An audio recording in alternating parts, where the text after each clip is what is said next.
From this moment onward, consider this space ours. Outsiders, hit the road. Hold up, what's the deal here? What's got both of you fired up? Right after my mother's funeral, my mother-in-law and sister-in-law launched into a relentless tirade against me. My husband tried to intervene, but they kept on going. You're being deceived. Maybe someone's got you under a spell, they jeered. Yep, it's all because your mom coddled you. She's the one who molded you into this. It's all on her. When they started disrespecting my late mother, I snapped. I can handle them trash-talking me, but I won't stand for it when it comes to my mom. I'm Kathy, 35 years young. My husband David, just a tad older, and I crossed paths at work and tied the knot 5 years back. We used to share our space with my mom, creating quite the dynamic household. Looking back, these past 5 years have been a whirlwind. It all started at my dad's real estate firm half a decade ago. With a knack for understanding the ebb and flow of both people and money, I pursued economics in college and applied that know-how to my career. Yet, amidst my strides, there were whispers. Some attributed my success solely to my parentage, dubbing me the boss's daughter instead of acknowledging me by name. And then there was David, the golden boy of sales in the same company, drawing attention from all corners, leaving me on the receiving end of more than a few icy glares. Don't get me wrong, I'm not naive enough to claim all my achievements as solely my own. It's the collective effort of those around me. Still, it grated on me, being boxed in as just the boss's daughter. These trying times, my father passed away. With my brother stepping into the shoes as president, the disdainful glances directed at me only grew sharper. Must have botched something up if your brother's taking the reins now. Guess we'll just call you the president's sister, huh? Normally, I might have brushed it off, but in the wake of my father's funeral, those words cut deep. Mentally exhausted, I found myself grappling with a singular question. What do I truly desire? Even as I tried to soldier on, I felt a void, a lack of inspiration. And then, almost impulsively, I uttered those fateful words to my husband David. I want to be an investor. Instead of dismissing my seemingly outrageous aspiration, he stood by me, offering his unwavering support. When I confessed to my mom my desire to quit my job and delve into investing, her response stung. You should have pursued what you love from the start, without fretting over your father. Despite the rawness of my father's passing, her words felt like a wake-up call. Previously consumed by the negatives, her smile ignited a newfound resolve within me, one that cared little for the opinions of others. Amidst the chaos of funerals, estate settlements, relocations, and a whirlwind of tasks, I embarked on my journey as an investor. It wasn't all smooth sailing from the get-go, but with the unwavering support of my calm and cheerful husband and my mother's encouraging presence, I pressed on. With a combination of my savings and my father's inheritance, my investments began to bear fruit. Over the years, my income soared far beyond what I earned at my previous job, leading to a deeply fulfilling life. Yet amidst this joy, two shadows loomed large: my mother-in-law and sister-in-law, constant sources of concern. My sister-in-law, 3 years senior to my husband and 4 to me, remains unmarried. Since David and I decided to tie the knot, her demeanor suggested she wasn't exactly thrilled. Even my mother-in-law seemed to view me as nothing more than a privileged daddy's girl, despite my equal footing in the workforce. Despite my father's CEO status, each visit to my in-laws was met with snide remarks. Being the coddled princess, I bet you're useless at housework. It's a woman's duty, you know. Spare David the trouble. Mother-in-law, my own mother taught me well, so I'm quite capable. Besides, with both of us working, David and I share responsibilities. It was his suggestion, actually. But my mother-in-law wouldn't hear of it. Even my sister-in-law couldn't contain her frustration in my presence, insisting it's absurd for a woman to marry yet make her husband do chores. After my father-in-law's passing, my relationship with my mother-in-law and sister-in-law took a nosedive. Must be nice, living off David's earnings and lazing about at home. I'm dealing with so much since my husband's gone. How come you get to live so carefree, Kathy? Mother-in-law, as I've explained before, I earn my keep as an investor. I'm far from idling. If you're truly struggling, I'd suggest finding a way to manage your own finances. Besides, having kids isn't the sole measure of a woman's worth. With my father-in-law's demise, my mother-in-law's fixation on money intensified. She seemed resentful of my perceived ease, despite my commitment to my work as an investor. Yet I wasn't inclined to hand over any cash. Every visit to the in-laws revealed more lavish purchases, making it clear where any allowance would end up. I loved David, a man of unwavering trust, and I chose to shield him from the truth about his family. There came a moment when I found solace in confiding in my own mother. Why can't I conceive? The weight of uncertainty as I approached 35, coupled with incessant inquiries from my mother-in-law about when will you start a family, became overwhelming. Her hurtful words labeling me as useless echoed in my mind, and I couldn't contain my frustration. So I poured out my heart to my mother, seeking understanding. Well, I had you when I was 35, so there's no need to worry. Timing is in God's hands, dear. He'll guide us when the time is right. Her comforting words lifted a burden from my soul. From then on, even amidst my mother-in-law's persistent mentions of children, I found reassurance. Children, after all, are a precious blessing.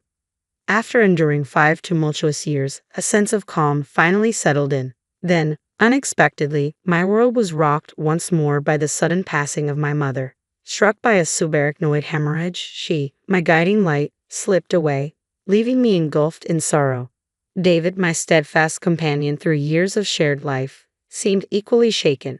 Despite his kindness and support, the funeral arrived before we could fully grasp the void left by my mother's absence. As mourners gathered to bid farewell to my mother, a former executive at the company my brother now led, among them stood my mother-in-law and sister-in-law. It appeared they had chosen a moment when David was absent. "No need for you to be here, Dolan," my mother-in-law remarked curtly, offering no condolences. They proceeded to sign the register, leaving me stunned by their callousness. Yet upon David's return, their demeanor shifted instantly. "You might be struggling, but Kathy's shock is likely even greater. You need to be there for her," they'd insist, seemingly mindful of my emotions. Later, as exhaustion from the whirlwind of recent days weighed heavily on me, the doorbell pierced the quiet of our home. My husband, ever considerate, answered it, assuming my mother-in-law and sister-in-law had come to offer support. Without a moment's hesitation, he ushered them inside. As they entered the living room, their glances towards me twisted into unpleasant smirks, and then came words I never expected. "From today onwards, this is our domain. Outsiders need to leave, Mom," David exclaimed, his surprise evident. My mother-in-law's words poured forth unabated. "Until now, we've tolerated your presence because your mom was here, but now, only jobless Kathy remains. If you let yourself be leached by such a woman, you'll ruin yourself.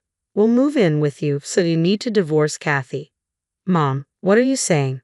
Especially now, and what do you mean by jobless?" "I've explained countless times that Kathy is an investor. When you say investor, it sounds like she has a real job, but let's be honest, isn't she just dabbling in stocks? How could such a woman be a wife? You could do so much better." "Wait a second, what's all this about bad-mouthing Kathy? What exactly are you two insinuating?" "Kathy earns her own keep. Don't belittle her efforts. You're the ones being misled. You've been under Kathy's mom's influence all this time. Haven't you been brainwashed?" "That's right. Kathy's turned out this way because her mom spoiled her. I can see why David defends her. It's her mom's fault for raising her like this." As my sister-in-law and mother-in-law continued their disparagement of my mom, my simmering anger finally boiled over. I could endure their insults directed at me, but I refused to tolerate any disrespect towards my mom. "Stop tarnishing the memory of my late mother," I seethed, glaring at them. Yet they both grinned smugly, showing no hint of remorse. Fine, we get it. You don't want us talking about your mom, huh? Now that the mom who always sided with you and allowed you to be a recluse is gone, it must be tough to face the truth." My fists clenched, trembling with suppressed rage. Taking a deep breath to rein in my emotions, I prepared to fire back, but before I could speak, it was David who stepped in. "That's enough, Mom. Stop speaking ill of Kathy," David interjected firmly, addressing both my mother-in-law and sister-in-law. "Kathy isn't a recluse. She's a legitimate investor. My mother-in-law and I have been supporting Kathy's endeavors from the start. If Kathy were just fooling around, neither of us would have stood for it." Even my mother-in-law, sister-in-law, and I couldn't conceal our surprise at David's uncharacteristically stern tone. My mother-in-law seemed taken aback, scrambling to offer excuses. "Don't be so upset. Nevertheless, Kathy's lifestyle thus far has been sustained by your income, hasn't it? You've provided her with a privileged life, even buying her this lavish condo." Poor David. If you move in with us, we'll take care of all the household chores. Just give us a small allowance. That's all we need. Isn't that right, Mom? My mother-in-law's words were cut short by David's flustered voice. This apartment belongs to Kathy. What? My mother-in-law's incredulous cry filled the room, her surprise impossible to conceal. She scrutinized David with wide eyes, as if seeking confirmation. This apartment belongs to Kathy. When did this happen? I never agreed to that. This apartment was part of my father-in-law's legacy, and Kathy inherited it. That's why the title is in her name. Besides, we split the living expenses evenly. I don't understand what you're insinuating, but Kathy earns more than I do. Both my mother-in-law and sister-in-law were taken aback by David's revelation. It was understandable. They couldn't have fathomed that I earned more than him. My mother-in-law's energy waned at David's words, leaving her looking like a deflated balloon. Taking the reins from her, my sister-in-law spoke up. That's impossible. Do investors really make that much? Just by trading stocks as an individual? I can't speak for other investors, but perhaps Kathy has a knack for it. Regardless, the facts remain. How dare you undermine my beloved wife? This is our home. Stop kidding around, both of you. Leave now. Upon hearing David's words, my sister-in-law spiraled into panic. What? Hold on. We came here expecting to move in today. What? Now it was my turn, along with my husband, to exclaim in surprise. You sold our house. Why the sudden decision? You could have at least discussed it with me. We thought we could stay here. And we were strapped for cash. I quit my job, assuming you'd support us. If you don't let us stay, we'll be in serious trouble.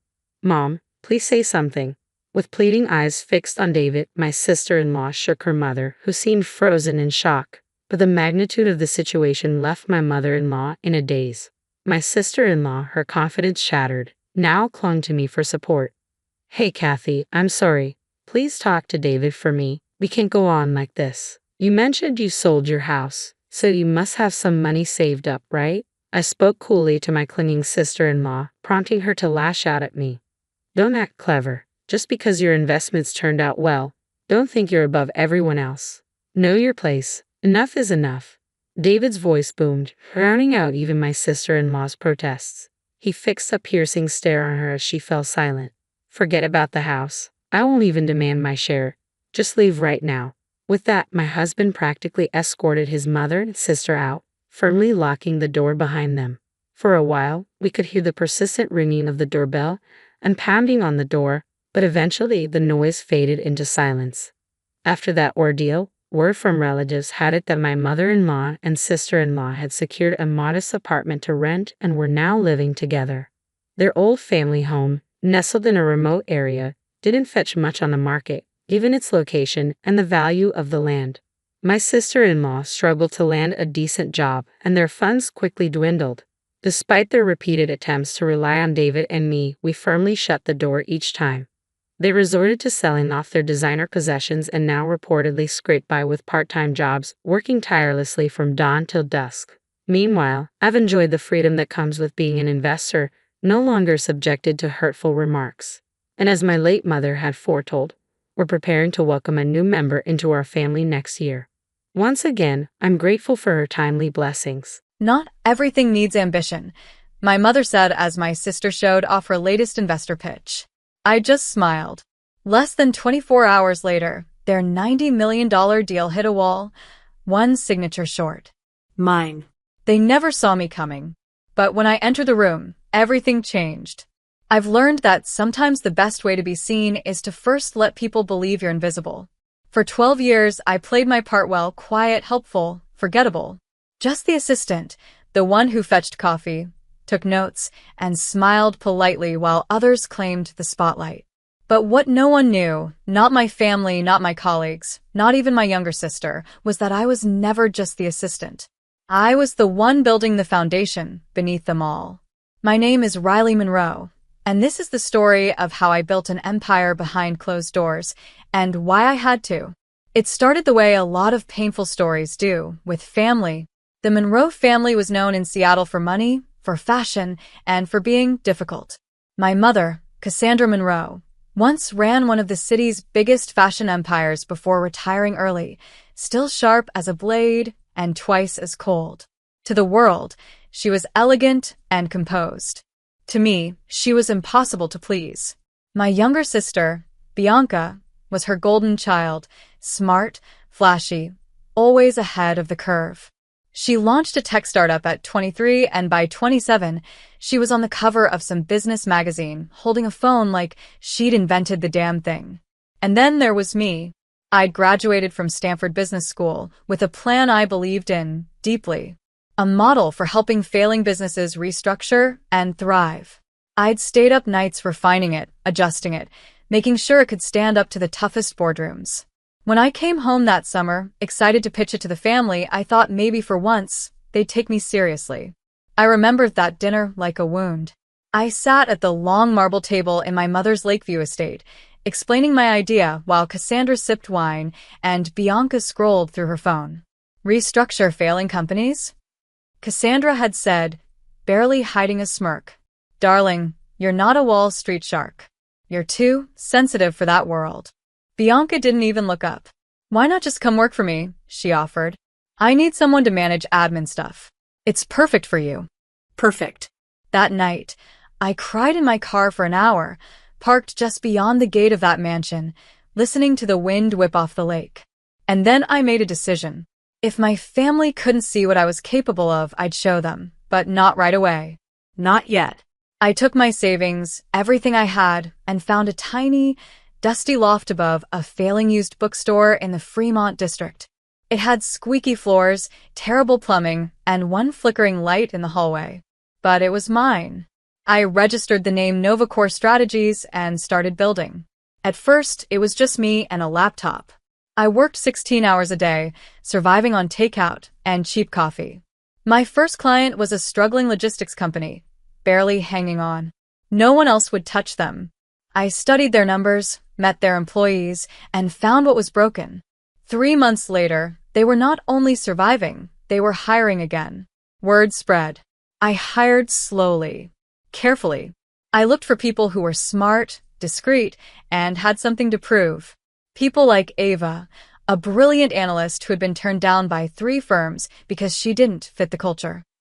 We shared a bond, both underestimated, both hungry to prove everyone wrong. Every employee signed strict NDAs. My name was kept off public filings.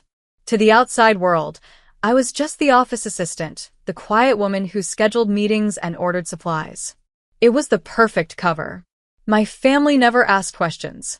When Cassandra or Bianca would call, rarely, it was always the same tone. Dismissive. Curious about others, never about me. I kept it that way. I let them believe I had settled. Because I knew something they didn't. Sometimes, silence is power. The years passed. Novacore grew faster than I ever imagined. We expanded to 10 cities. We helped turn around companies on the edge of collapse, restaurants, tech firms, shipping companies. We became known in the shadows as the firm you called when you had no hope left. And always I stayed hidden. Every Christmas, every birthday, every forced family gathering, I played the role. I smiled. I poured wine. I listened to Bianca brag about her rising app valuation while Cassandra looked on with pride. And they never once suspected that the assistant sitting quietly in the corner ran a company that had already surpassed Bianca's in revenue 2 years earlier. Then came the Monroe Family Gala. It was always a spectacle, held each spring at the estate, full of guests, lights, and enough champagne to drown a boat. That year was no different, except something inside me had started to shift. 12 years of biting my tongue, of letting them believe I was small, had begun to burn. I wore a plain black dress like always, slipped into the room without drawing attention. Cassandra floated across the floor in her signature silver gown, greeting guests like royalty. Bianca arrived late, as usual, in a sparkling red number, her phone in one hand and a handsome investor in the other. "Oh look," Bianca said loudly as I approached the bar. "Seattle's most dedicated assistant is here." Cassandra laughed lightly. "Still fetching coffee, Riley? You know, I keep telling you, darling, you're wasting your best years hiding behind a desk." I smiled behind my glass. Some of us prefer to work behind the scenes. "Well," Bianca said, already half turned away, When you're ready to be part of something real, let me know. I'm hiring again. I nodded and said nothing, because what I had built was far more real than anything Bianca could imagine. And soon they were about to find out. What I didn't expect was how soon. Ava called me 2 days later. "You're going to want to see this," she said. "Blake Tech just reached out. They're being pressured into a merger by a group led by Monroe Ventures." My stomach twisted. Monroe Ventures was Cassandra's legacy. Bianca had taken over its business development arm last year. "Do they know who we are?" I asked. Ava laughed softly. "No, not yet." I stared out the window of my corner office. Yes, the one on the top floor of Novacore's glass and steel headquarters. My reflection looked calm, but inside, something ignited. This wasn't just another client anymore. It was personal. The moment I learned Monroe Ventures was behind the Blake Tech takeover attempt, everything inside me went still, sharp, focused. After all these years, my mother and sister had finally wandered into my territory, and they had no idea. For more than a decade, I'd been protecting companies from the very kind of corporate predation they practiced. Now, the next company on their hit list had come straight to me. I didn't hesitate. I flew to San Diego the next day, met with Blake Tech's board, and walked them through a survival strategy. They were bleeding money due to a failed product launch and were terrified of a buyout. I showed them how to restructure without firing half their staff, cut unnecessary contracts, and rebuild their reputation. Within 4 months, their stock price had risen over 50%. Investors returned. Monroe Ventures' offer began to look desperate. Still, they pushed. They had a merger meeting scheduled with what they thought was the executive team of Novacore, completely unaware that I would be in the room, not as their assistant, but as the decision-maker, the one they had always overlooked. I didn't tell anyone in my family that I'd be there. I wanted to see their faces when they realized who they were really dealing with. The days leading up to the meeting were tense.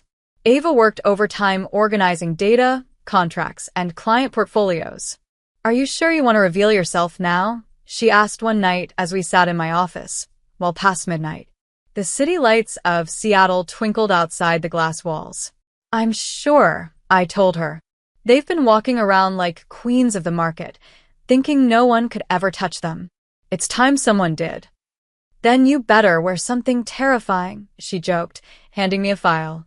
"Bianca hates anything navy. Makes her feel washed out." I smiled. Navy it is. The morning of the meeting, I arrived early, walking through Novacore's private entrance. It felt surreal to step into that building, not as the woman who ordered catering and managed everyone's schedules, but as the architect of it all. I passed employees who still didn't know my real role, nodding as they whispered, "Good morning." Only a select few, like Ava, knew the truth. "They're here," Ava said, waiting by the elevator with her tablet in hand. "Your mother looks annoyed, and your sister is already trying to flirt with the receptionist." "Perfect," I said, smoothing the lines of my suit.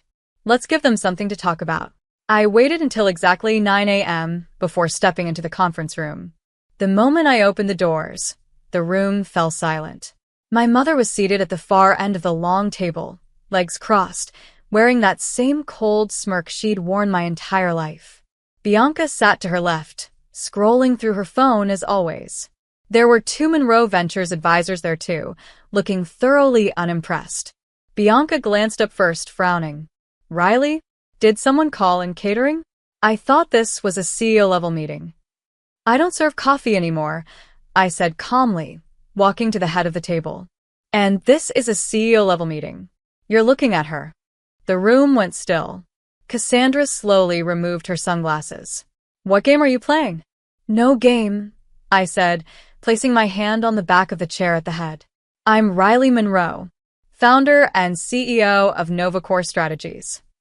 "You?" Bianca blinked, confused. "That's impossible. You worked reception." "I built this company from nothing," I continued, "starting in a dusty attic above a bookstore while you were busy playing tech princess and Mom was too busy calling my business plan a fantasy." I took my seat. "Now, Novacore holds assets worth $87 billion. And your merger proposal? It's on my desk." I let Ava hand out the printed financials. One of the advisors began flipping through pages, his face turning pale. We've been saving companies from vultures like Monroe Ventures for years, I said. Companies like Metro Ship Logistics, Green Star Farms, Blake Tech. You tried to take them. We saved them. You've been sabotaging our deals, my mother said, voice low and sharp. No, I replied evenly. I've been helping companies survive. If that interfered with your plans, well, maybe you should have done your homework. Bianca slammed her tablet shut. This is blackmail. This is business, I corrected. You have until 3 p.m. to agree to our merger terms, which include Novacor acquiring a controlling interest in Monroe Ventures private holdings. If you don't sign, we begin buying shares tomorrow on the open market. Your investors will panic, and I'll be there waiting. Ava stepped forward with a final document. Also, she said, placing it in front of Bianca, we're releasing internal communications from your company. Emails mocking Riley, questioning her intelligence. Board memos calling her unfit for leadership. Bianca's face turned red. You hacked my files? No, Ava said, smiling. Your assistant sent them to us. Apparently, she's been a Novacor client for 2 months. Guess she got tired of being called stupid too. The silence that followed was almost comical. I stood slowly, buttoning my blazer. You always thought I was the weakest one. You treated me like background noise. But you forgot that quiet people can still build things. Strong things. Things that last. My mother stared at me, eyes narrowed. You planned this all along. I built this while you weren't looking, I said. The only thing I planned was waiting for the right moment. As I left the room, I heard Bianca mutter something under her breath. I didn't care. That day wasn't about revenge. It was about reclaiming my voice. They had until 3 o'clock. And they were finally, truly out of time. When I left that conference room, I didn't look back. I didn't need to. I already knew what I'd see. My mother stunned into silence, Bianca fuming and spiraling, and their advisors scrambling to assess the damage. I didn't need confirmation. The silence in that room had told me everything. For the first time, they saw me not as an assistant, not as someone they could talk over, but as a threat they hadn't seen coming. Back in my office, Ava was already fielding calls. 2 of Monroe Ventures board members just requested a private meeting, she said, tapping rapidly on her tablet. They want to know if the merger is still possible, just without your sister and mother involved. I smiled faintly. Tell them to review the terms.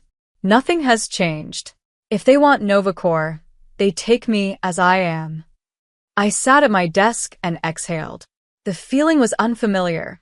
Relief mixed with fire. For 12 years, I had been building and hiding, smiling while biting my tongue, growing a company that stood for everything my family didn't.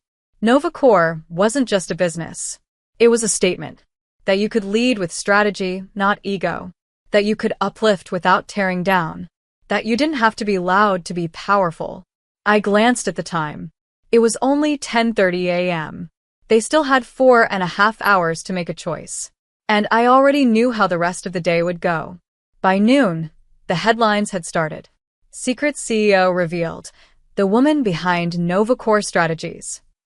Monroe Air exposed by sister's billion-dollar power play. My assistant forwarded me links as they rolled in. I didn't read them. I didn't need to. The world was starting to notice what my family had refused to see for over a decade. At 1:45, I received a text from an unfamiliar number. Cassandra, you could have come to us. You didn't have to do this in public. I stared at the message for a full minute before deleting it. There was no apology in her words. Just a desperate attempt to maintain control, to reframe the story so she didn't look like the villain. But the truth was I had come to them once. With a pitch, with hope, with trust. And they'd laughed me out of the room. This wasn't revenge. This was reclamation. At 2:20, Bianca showed up at Novacor without an appointment. Ava intercepted her, of course, but I decided to see her anyway. I wanted to hear what she had to say when there was no one around to impress. She stepped into my office like she still owned the world, though the cracks in her armor were obvious, dark circles under her eyes, her phone clutched tightly in her hand like it was a lifeline. "You made your point," she said, standing just inside the door. "Now what? You want to humiliate us further?" I leaned back in my chair. I didn't want to humiliate anyone. I wanted to run my business. "You made it personal." "You could have just told me," she said, pacing. "I would have listened. I would have supported you." I raised an eyebrow. "Like when you offered me a job managing your calendar.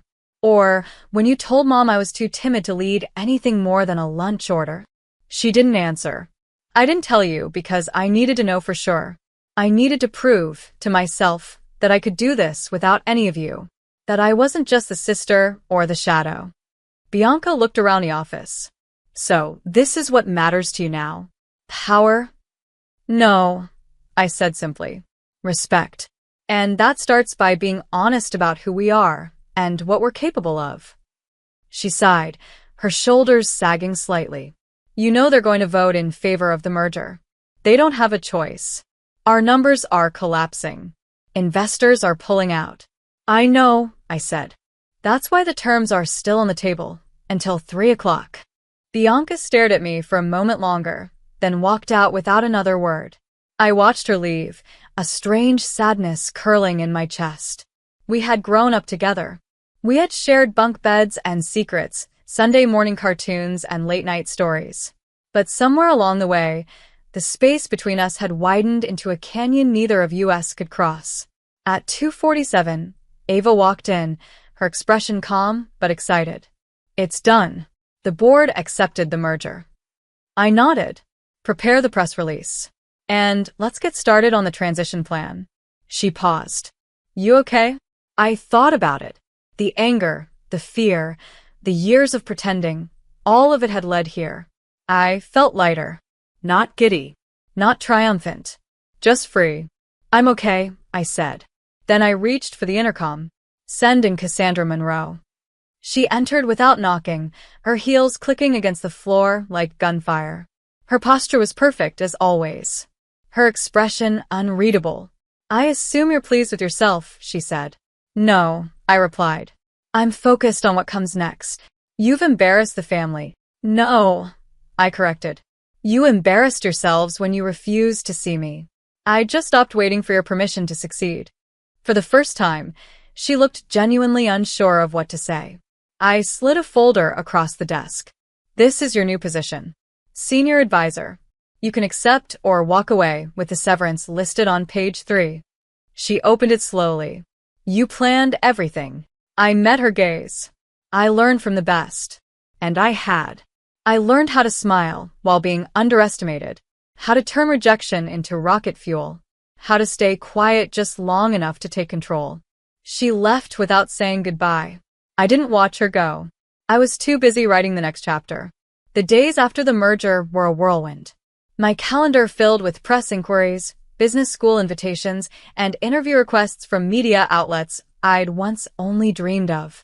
I declined most of them. I wasn't interested in becoming a media sensation. NovaCore wasn't built on noise, it was built on results. Quiet ones. Strategic ones. The kind that moved beneath the surface until they were undeniable. Still, I agreed to speak at one event, a Women in Leadership Summit hosted in San Francisco. Standing on that stage in front of hundreds of young professionals, I saw reflections of who I used to be. Women with ideas but no platform, confidence but no support. I told them what I wish someone had told me. You don't have to raise your voice to have power. You just have to keep building until the world can't ignore you. When I stepped down from the stage, I was greeted by a familiar face in the crowd. Ava, standing off to the side, holding her phone. "Thought you'd want to see this," she said, passing it to me. It was a post from one of Bianca's former investors. A long, passive-aggressive paragraph trying to shift blame for the failed merger, ending with a line that made me laugh out loud. Bianca Monroe's poor judgment in underestimating key business players has cost this firm dearly. There it was. The truth, out in the open. And I hadn't even needed to say it myself. Back in Seattle, changes at Monroe Ventures happened quickly. We restructured the company into something leaner, more ethical.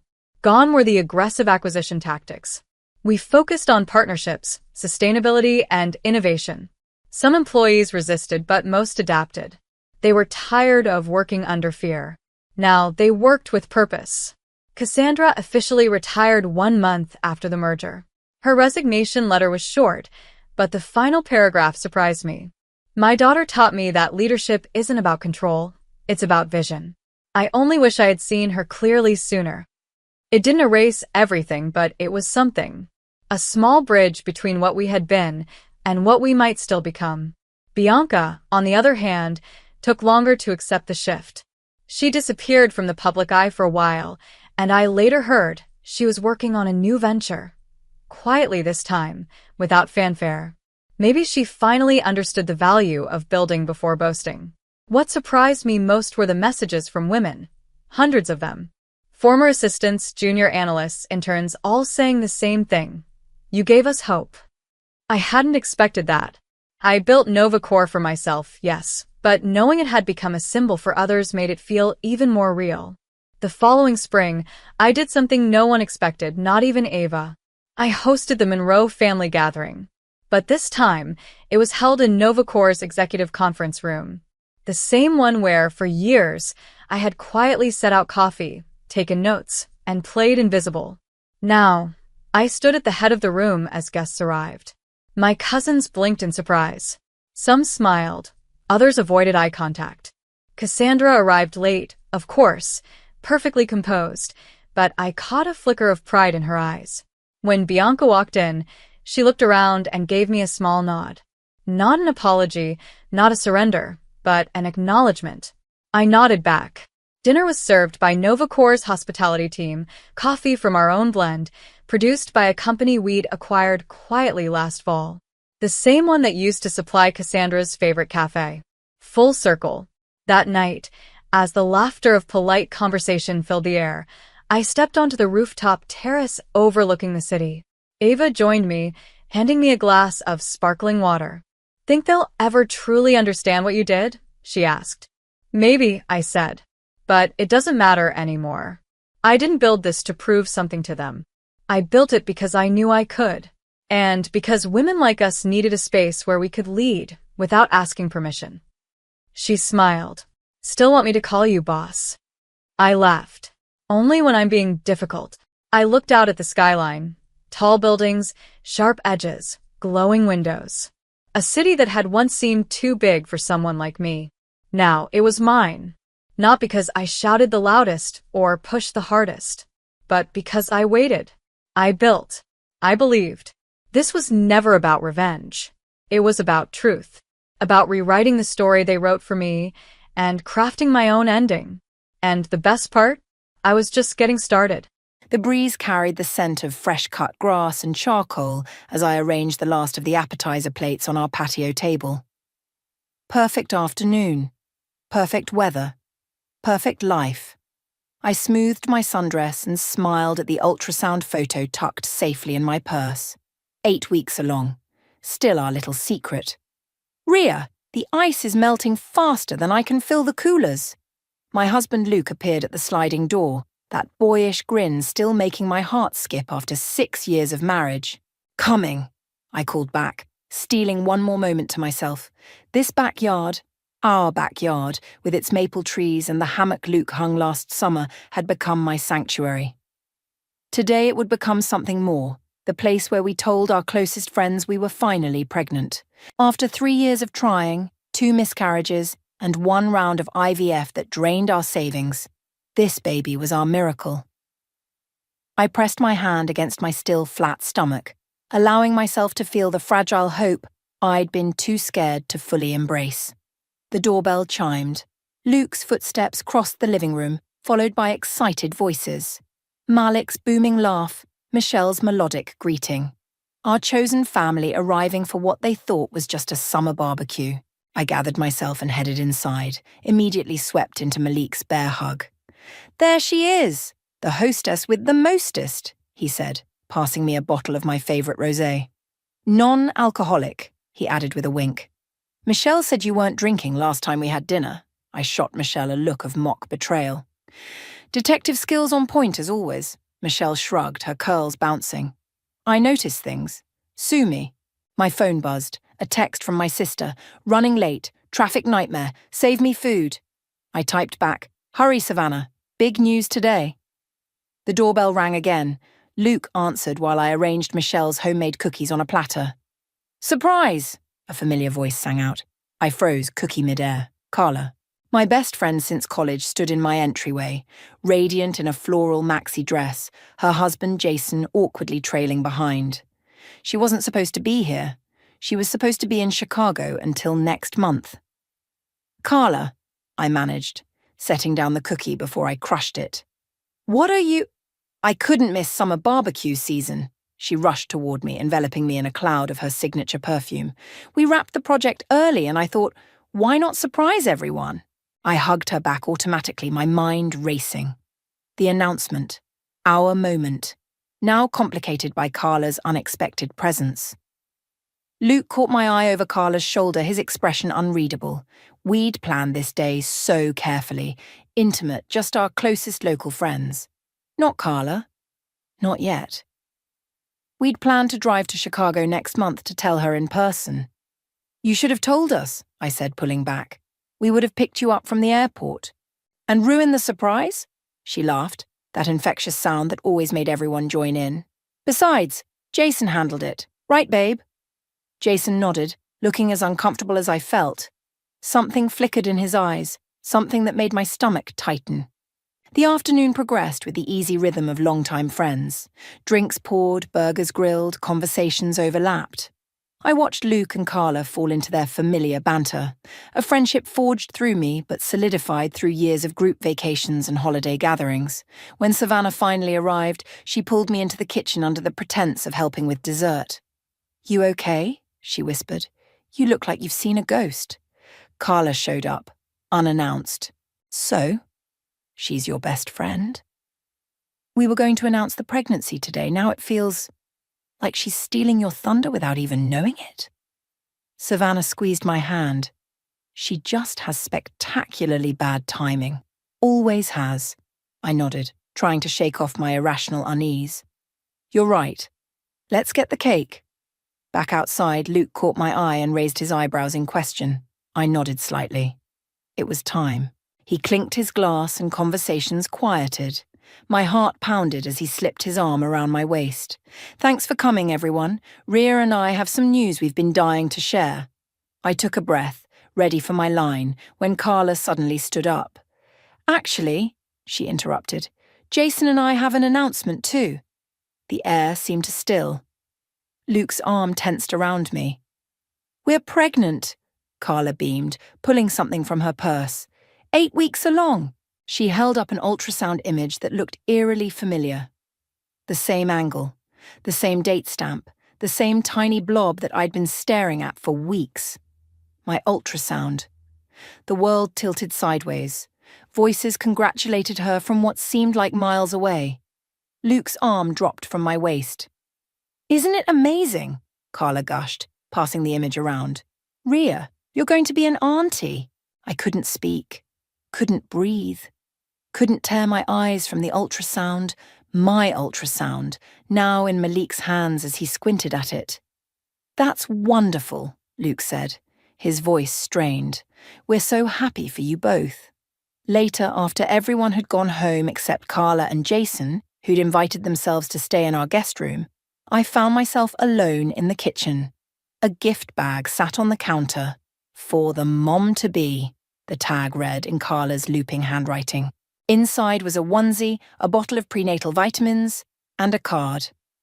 As I opened it, a small note fluttered to the floor. Luke, can't wait to tell them our secret. 8 more months until our lives change forever. All my love, C. I stared at the note until the words blurred. My fingers trembled, crumpling the paper's edge. All my love, C. All my love. C for Carla, my best friend since sophomore year. My maid of honor, the woman sleeping in my guest room right now.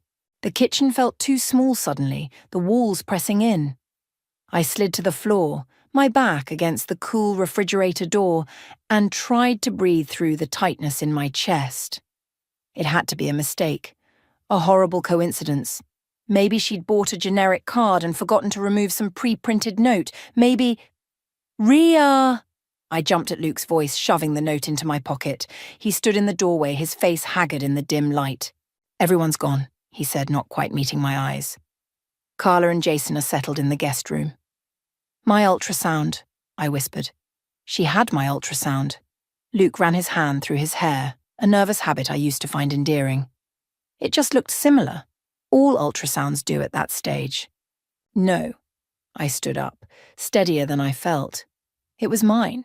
The same date stamp, the same position, even that little smudge in the corner from when the printer at Dr. Winter's office was running low on toner. You're being paranoid. His voice had an edge I rarely heard. It's been a long day, let's just go to bed. I studied his face, the face I'd woken up to for 6 years, the slight twitch at the corner of his mouth, the way his eyes darted away. You knew she was coming, I said slowly. You weren't surprised at all when she showed up. Don't be ridiculous. He turned away, opening the fridge and grabbing a beer. I'm going to watch some TV. Come up when you're ready. I waited until I heard the bedroom door close before pulling out my phone and calling the one person who would understand. Savannah, I need you to come over. Now. Holy shit. Savannah sat across from me at our kitchen table, the note between us like a live grenade. Are you absolutely sure? The ultrasound was mine. I pushed my cold tea away. And this note, it's her handwriting. I'd recognize it anywhere. But that would mean, Savannah trailed off, her face paling, that my husband and my best friend are having an affair. The words felt foreign in my mouth, bitter and wrong. And they're using my pregnancy to cover it up. Savannah reached for my hand. What are you going to do? I don't know. I stared at our joined hands. Part of me wants to march upstairs and confront them both. Another part is afraid of what I'll find out. You need evidence, Savannah said firmly. Real evidence, not just suspicions. If they're really having an affair. They are? The certainty in my voice surprised even me. Then you need to be smart about this. Don't tip them off until you know exactly what's going on. I nodded, a strange calm settling over me. You're right. I need to understand what I'm dealing with before I make a move. Savannah squeezed my hand. You're not alone in this. I'm here, and we should tell Malik. He'll help too. Not yet. I shook my head. Just you for now. I can't have everyone looking at me with pity while I figure this out. After Savannah left, I crept upstairs, pausing outside the guest room. Silence. I continued to our bedroom where Luke lay sleeping, his back to my side of the bed. I stood watching him breathe, this stranger I'd married, and felt something harden inside me. Whatever was happening, I would face it. But on my terms. Morning brought the artificial cheerfulness of people with secrets. Carla bustled around my kitchen making pancakes, chattering about her pregnancy symptoms. The nausea is the worst. Is it hitting you yet, Ria? Oh, she clapped her hand over her mouth in mock horror. I totally stole your thunder yesterday, didn't I? You were going to announce something too? Luke froze by the coffee maker, his shoulders tensing. I forced a smile. Just a promotion at work. Nothing as exciting as a baby. The relief on both their faces made my stomach turn. We should celebrate anyway. Carla flipped a pancake with unnecessary flourish. Let's do dinner tonight, just the 4 of us. Actually, I said, I promised Malik I'd help with some event planning for his sister's charity thing. Rain check. Of course, Carla pouted. Maybe Luke can join us though. Jason's been dying to try that new steakhouse downtown. Luke looked at me, a question in his eyes. You should go, I said lightly. I'll be home late anyway. Shh. Malik's apartment was my sanctuary that afternoon. I hadn't told him everything, just enough that he knew I needed space from Carla and Luke. Something's off with them, he said, setting a mug of coffee in front of me. I noticed it yesterday. The way they kept looking at each other when they thought no one was watching. My throat tightened. You saw it too. I didn't want to say anything, but he hesitated. There's something else. Michelle mentioned seeing them together at Cliffside last month. Cliffside? The fertility clinic? My heart pounded. That's where Luke and I did our IVF. Why would they? My phone buzzed with a text. Unknown number. I know what they did. Check your email. Be careful who you trust. Ria? What is it? Malik leaned forward, concerned. I stared at my phone, a chill running down my spine. I think someone's about to show me exactly what I'm dealing with. My fingers hovered over my phone, heart hammering against my ribs.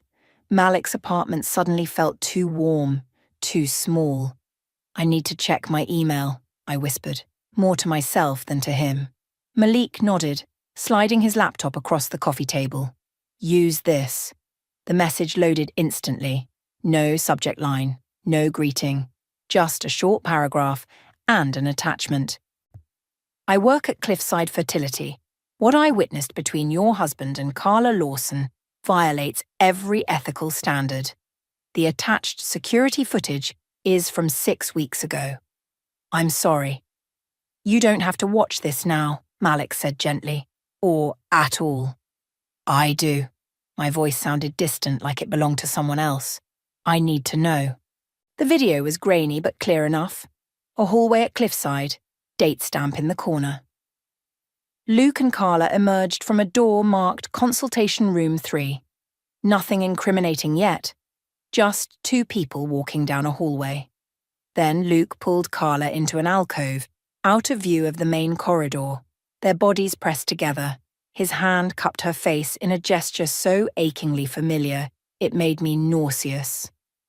They kissed, not a friendly peck, but the deep, hungry kiss of lovers. When they separated, Carla said something that made Luke laugh.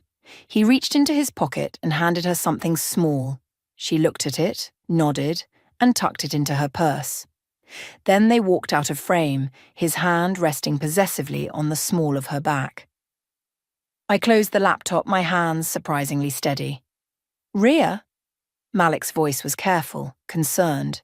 6 weeks ago. I stared at the closed laptop. That's when we found out the IVF worked.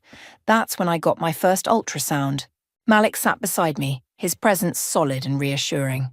What do you need right now? What did I need? The questions seemed impossibly complex and ridiculously simple at once. I need to understand what's happening. I stood up, suddenly restless. That clinic has all my medical information, my embryos. What were they doing there together? What did he give her? You think it might have been your ultrasound? Maybe. Or something worse. A horrible thought struck me. What if they're using my embryos somehow? What if her pregnancy is actually... I couldn't finish the sentence. The possibility was too grotesque, too violating to put into words. Let's not jump to conclusions, Malik said, though his expression betrayed his own concern. There might be an explanation. Like what? They happened to be at my fertility clinic for completely innocent reasons? Bitterness crept into my voice. While having an affair? I'm just saying we need more information before you confront them. I nodded, gathering my thoughts. I need to go to Cliffside, talk to someone there. Today? Now. The waiting room at Cliffside Fertility Centre smelled of antiseptic and artificial lavender. I'd spent countless hours here over the past year. Hopeful, then devastated, then cautiously optimistic again. Now I sat rigid in the same chair where Luke had held my hand and promised we'd be parents soon. Mrs. Webber? A receptionist I didn't recognize called my name. Dr. Winters can see you now. Dr. Winters looked surprised when I entered her office alone. Ria, I wasn't expecting you until next week's checkup. Is everything all right with the pregnancy? I sat down, choosing my words carefully. I need to ask you something, and I need complete honesty. Her expression shifted to professional concern. Of course. Has my husband been here without me? With another woman? Dr. Winters blinked, clearly caught off guard. I'm not sure what you're asking. I think you do. I pulled out my phone and placed it on her desk, the frozen image of Luke and Carla in the hallway visible on the screen. This is from your security cameras, 6 weeks ago.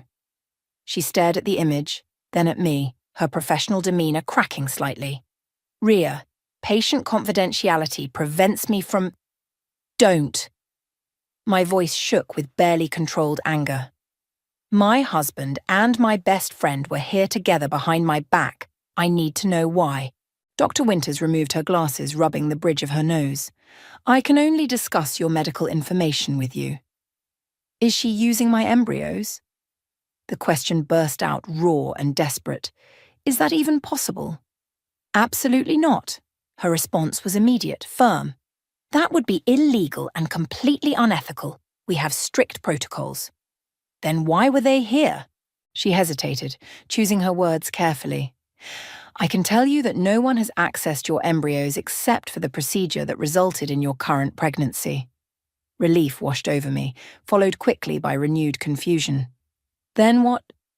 Mrs. Weber, she interrupted gently. I suggest you speak with your husband. That's all I can say.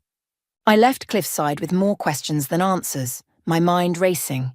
If they weren't tampering with my embryos, what were they doing there?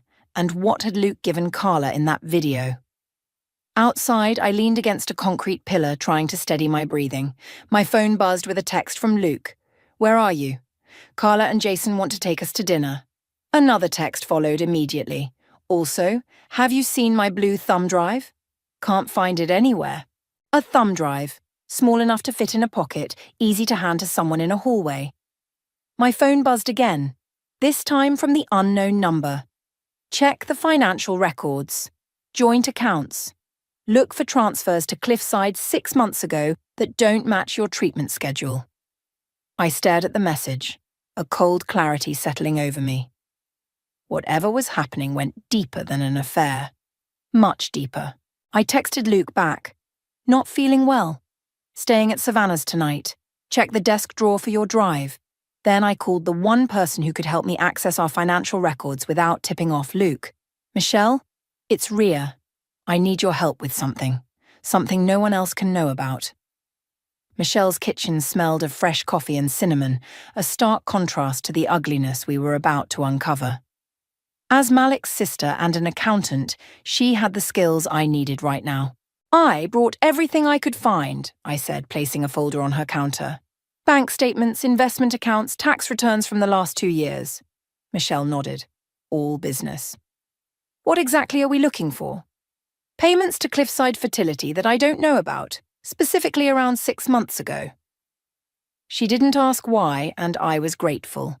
Malik must have filled her in on the basics. Let me see. She opened her laptop and began sorting through the documents with practiced efficiency. Your IVF treatments were expensive. Almost $50,000 altogether. Insurance covered some. But yes. I wrapped my hands around a mug of coffee I couldn't bring myself to drink. We had to take out a second mortgage. Michelle frowned, comparing 2 statements. There's something odd here. A wire transfer to Cliffside for $22,000 on February 12th. But your treatment schedule shows your last payment was in January.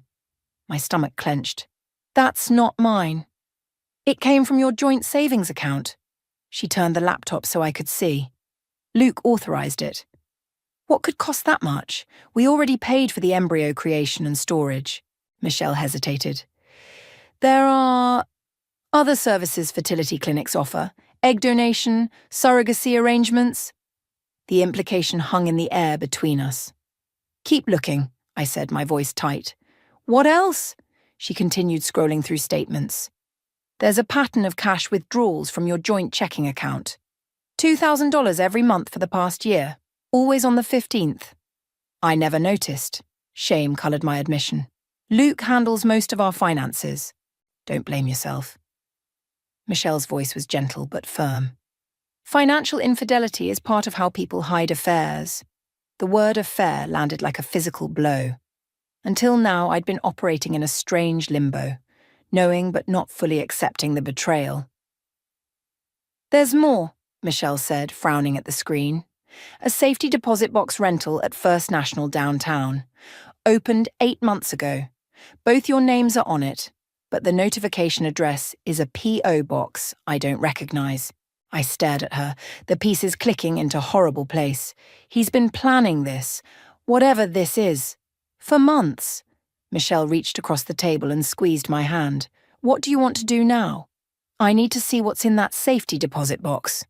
The bank manager looked between Luke's driver's license in my hand and my face, his expression skeptical.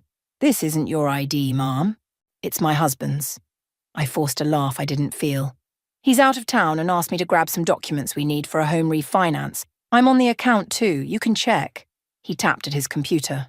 "I see that, Mrs. Weber, but our policy requires either both parties present or—" "Please," I leaned forward, dropping my voice. "It's our anniversary next week. I'm surprising him with a trip, and the passport renewal forms are in the box. I forgot to ask him before he left." The manager's expression softened. "Well, since you're on the account, just this once." Minutes later, I sat alone in a small viewing room with the metal box before me. My hands trembled as I lifted the lid. Inside were documents in neat folders. Birth certificates, mine and Luke's, marriage license, house deed. Normal things you'd expect. Then I found it. A folder labelled Cliffside Agreement. I opened it and began to read, my vision blurring as the full scope of their betrayal came into focus. It wasn't just an affair. It was so much worse. Luke had authorised the use of our embryos, our children, for third-party implantation. There was a legal agreement signed by both Luke and Carla, with Jason's signature conspicuously absent.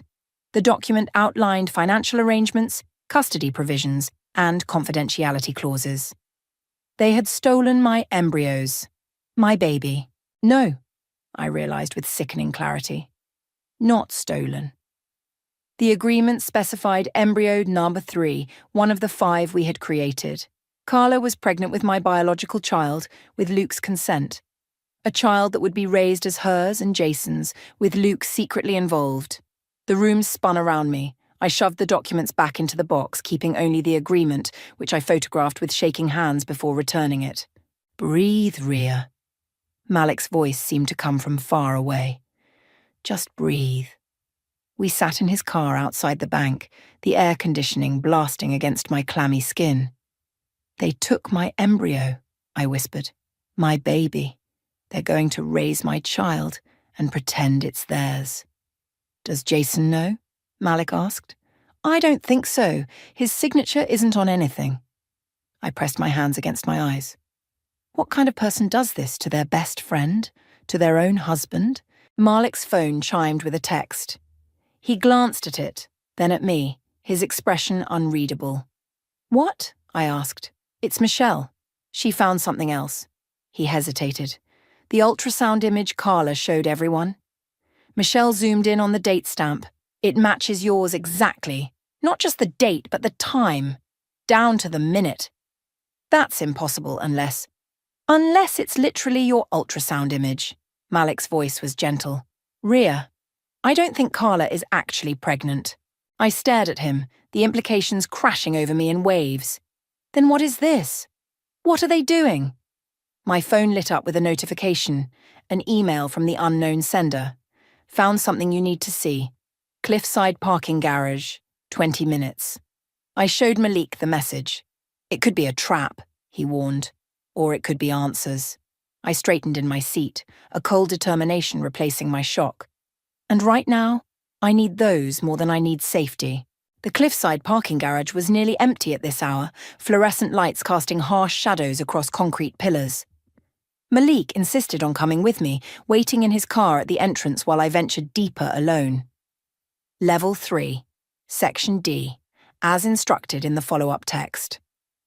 My footsteps echoed in the cavernous space, each sound amplified by my frayed nerves.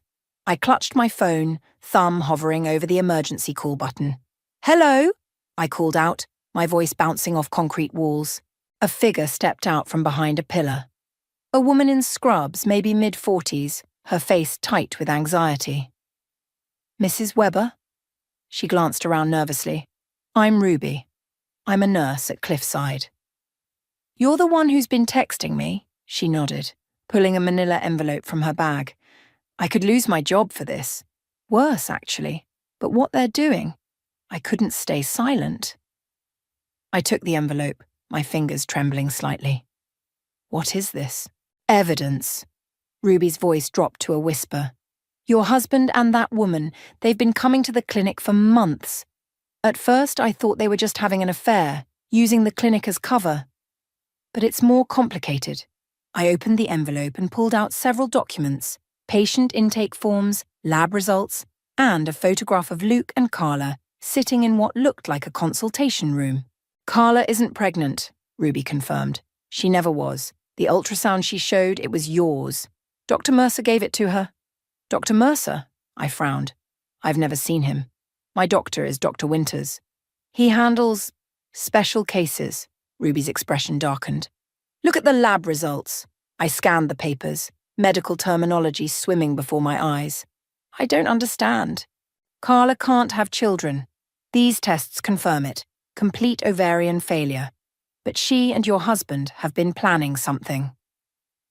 Ruby pointed to a notation on one form. They requested access to your embryos months ago. Dr. Winters refused. It's unethical without your consent, but Dr. Mercer was willing to help them, for a price. My stomach lurched. The $22,000 payment? Ruby nodded. They were planning to use a surrogate, a woman from outside the country. The paperwork would be falsified to show Carla as the biological mother. But why? My voice cracked. Why go through all this deception? The last time they came in, I overheard them arguing. Carla was saying something about an inheritance that required her to have a biological child by the end of the year. Millions of dollars were at stake. The pieces clicked into place with sickening clarity. Carla's wealthy grandmother had died last year. There had been talk of a complex will, conditions that had to be met. So, they were going to use my embryo, find a surrogate, and pretend the baby was theirs? For money? The enormity of the betrayal made me dizzy, but then I got pregnant, which complicated their plan. Ruby checked her watch nervously. They've been scrambling. That's why Carla showed up at your house unexpectedly. She's desperate to establish her pregnancy publicly before they find another solution. Another solution? Cold dread washed over me. Ruby hesitated. I don't know exactly. But yesterday, Dr. Mercer requested access to your current medical file. He has no reason to be involved in your care. A terrible thought struck me. Could they try to take my baby? The one I'm carrying now? I don't think... Ruby froze, her eyes widening as she looked past me. Someone's coming, I have to go. She hurried away, disappearing behind a concrete pillar as headlights swept across the garage wall. I ducked behind a nearby car, clutching the envelope to my chest. A familiar silver Audi pulled into a space near the elevator. Luke's car. My husband stepped out, checking his phone before heading toward the hospital entrance. What was he doing here? At this hour? I waited until he was gone before racing back to Malik's car, my heart pounding. You need to go to the police. Malik's voice was firm as we sat in his living room, the documents from Ruby spread across his coffee table. And tell them what? That my husband and best friend are planning to steal my embryos? That they might try to take my baby? I pressed my hands against my face. It sounds insane. It is insane. But these documents prove something illegal is happening. They'll say it's a private matter, a divorce issue. I'd never felt so helpless.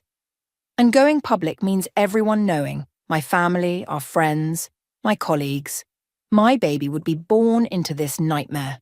Malik leaned forward, his expression serious. Ria, I need to tell you something. Michelle didn't just find financial records. She found emails. My stomach dropped. What emails? Between Luke and Carla. They go back years, Ria. This isn't new. The room seemed to tilt. Years? We've only been married 6 years. Malik couldn't meet my eyes.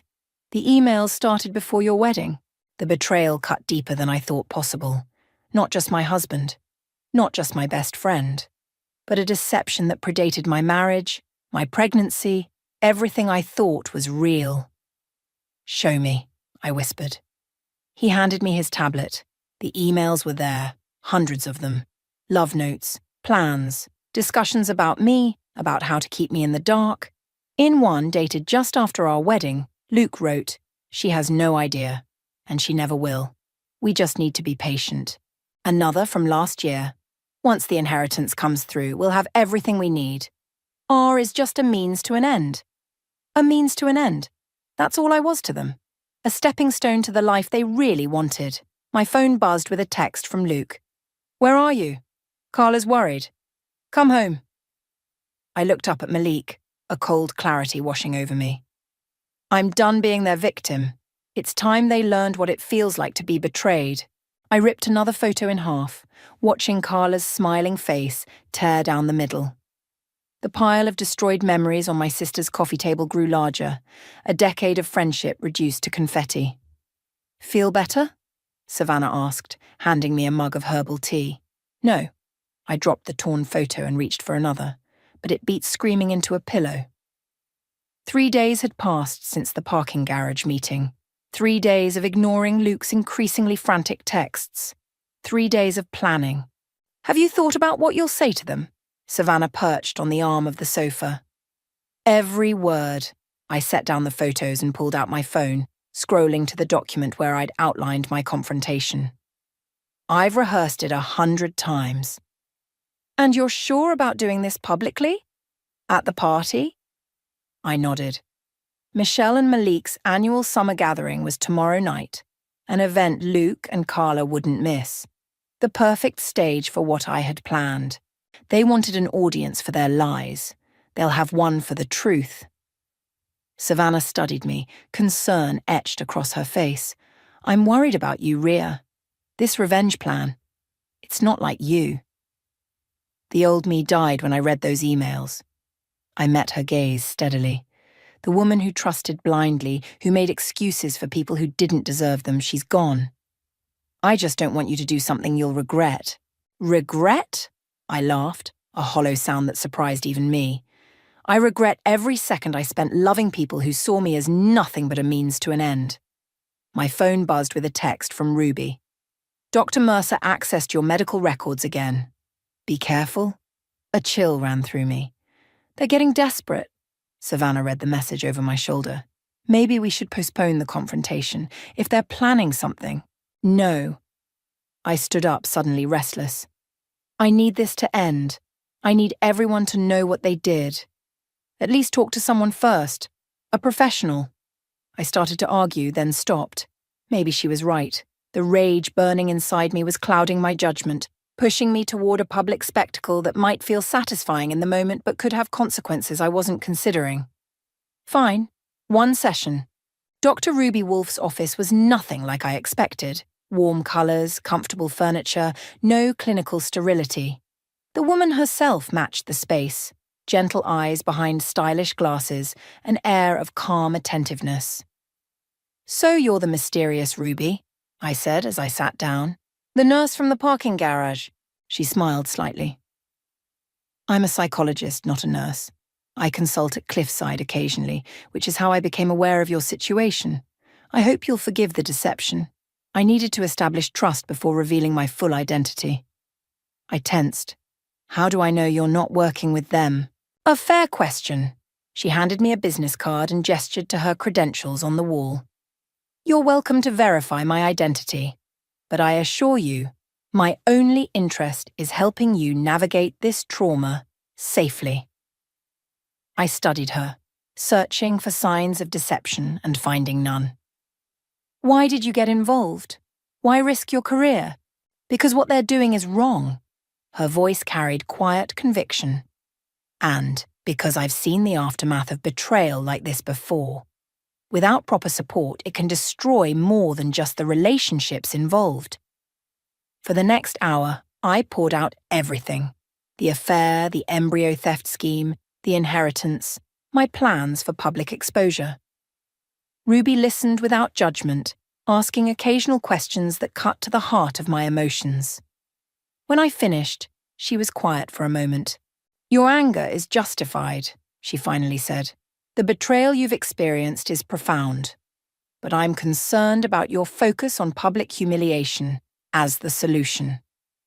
"They deserve it," I insisted. "Perhaps.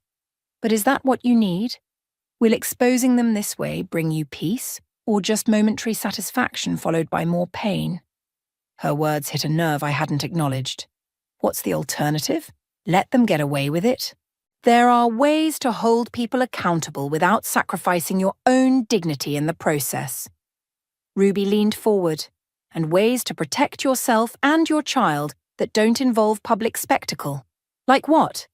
Legal action, private confrontation with witnesses present, documentation of everything before making any public statements.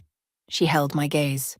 The question isn't whether they deserve exposure, it's whether turning your pain into a performance serves your healing. I left Ruby's office with my certainty shaken. The rage still burned, but her words had created space for something else. A small voice asking if there might be a better way. That voice fell silent when I checked my phone and found a voicemail from an unknown number. Mrs. Weber, this is Dr. Mercer from Cliffside. I'm calling about some concerning test results from your last visit. Please come in tomorrow morning at 9 a.m. It's urgent we discuss your pregnancy. Cold fear replaced my anger. There were no concerning test results. My last checkup had been perfect. This was their next move, trying to get me alone at the clinic. I called Ruby immediately. They're making their move, I said when she answered. Dr. Mercer left a message about fake test results trying to lure me to the clinic. Don't go, Ruby said firmly. Whatever you do, don't go alone. I won't? A plan crystallized in my mind. But this changes things.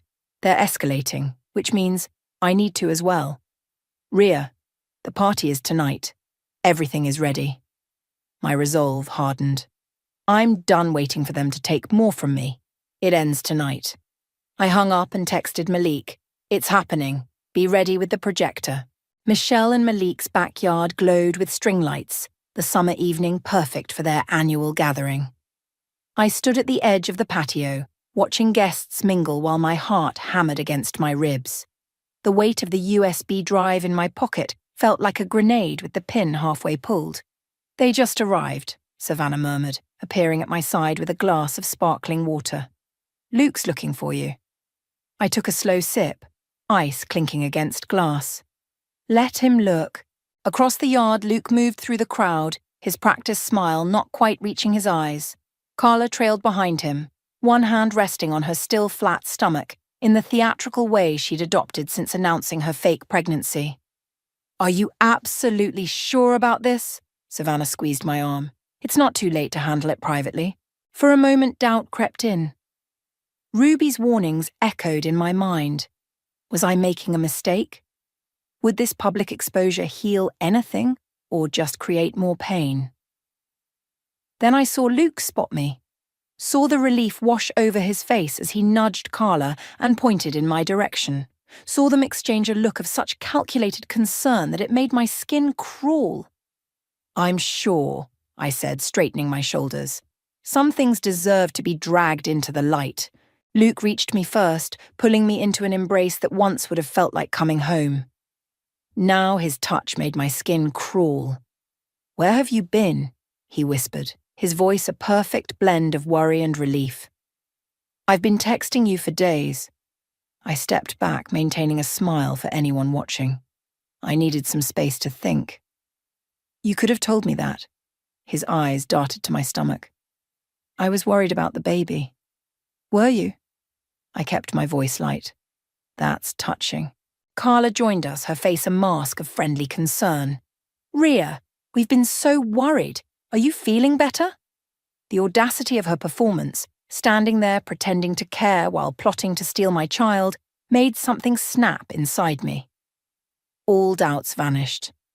Much better, I said. In fact, I have an announcement to make tonight. Alarm flashed in Luke's eyes. An announcement? What kind of announcement? You'll see. I nodded toward Malik, who was setting up a projector against the back wall of the house. It's almost time. Luke grabbed my wrist, his fingers digging in slightly. Ria, whatever you're thinking, let go of me. My voice was steel. Unless you want to make a scene right now. He released me, glancing nervously at the other guests. Can we talk privately, please? We're past that point. I stepped away, moving toward the makeshift stage where Malik had finished setting up. Excuse me, I need to get ready. Michelle clinked a glass, calling for everyone's attention. The crowd of 30 or so friends quieted, turning toward her. "Thanks for coming, everyone," she said brightly. "Before dinner, Ria has something she'd like to share with us all." My moment had arrived. I walked to the front, the USB drive now in my hand. Malik gave me a supportive nod as I handed it to him. "Thank you all for coming tonight," I began, my voice steadier than I expected. "Many of you know that Luke and I have been trying to start a family for years." Murmurs of sympathy and encouragement rippled through the crowd. I caught sight of Luke and Carla at the back, their faces frozen in identical masks of dread. "What you don't know is that we succeeded. I'm pregnant."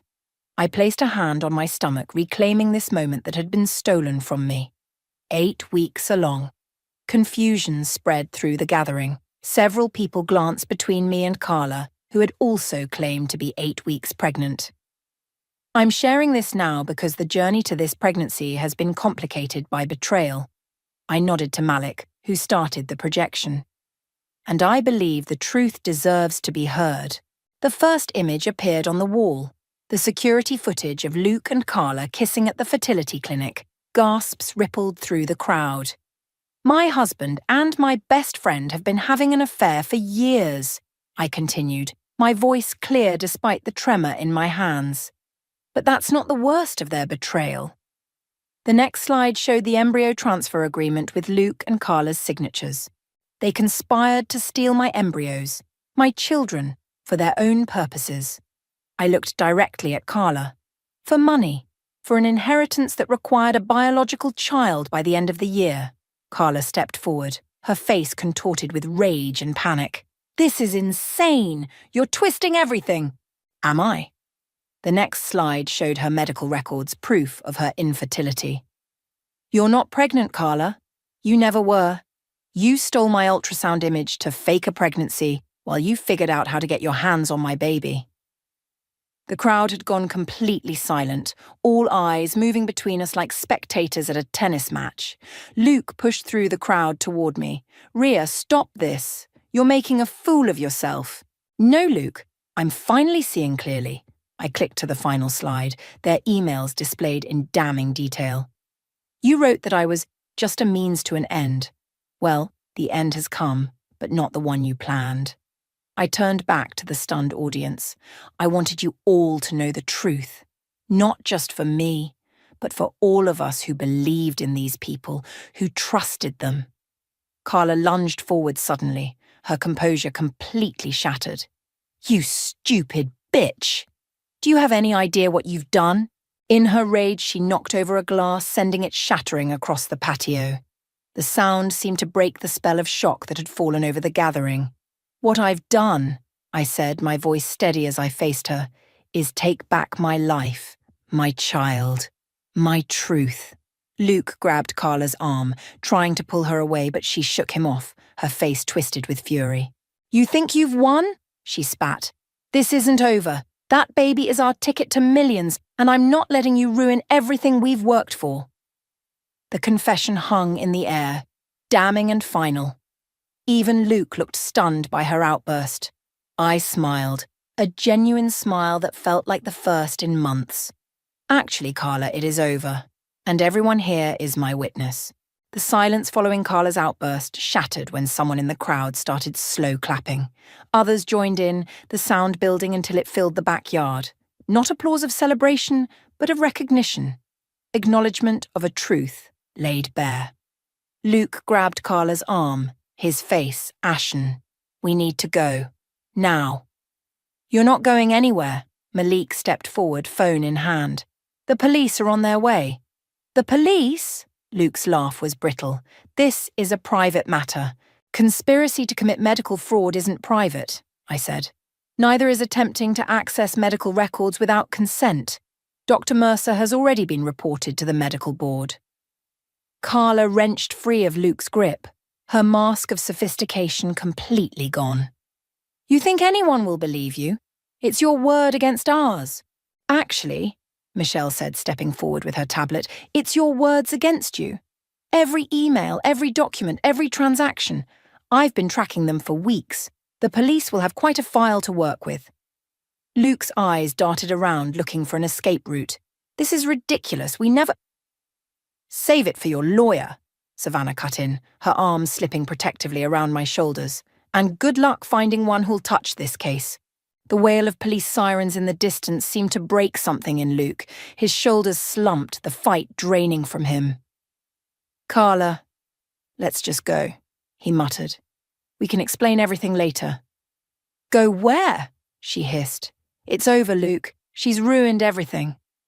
I watched them, these strangers wearing the faces of people I'd loved, and felt a strange calm settle over me. You ruined it yourselves.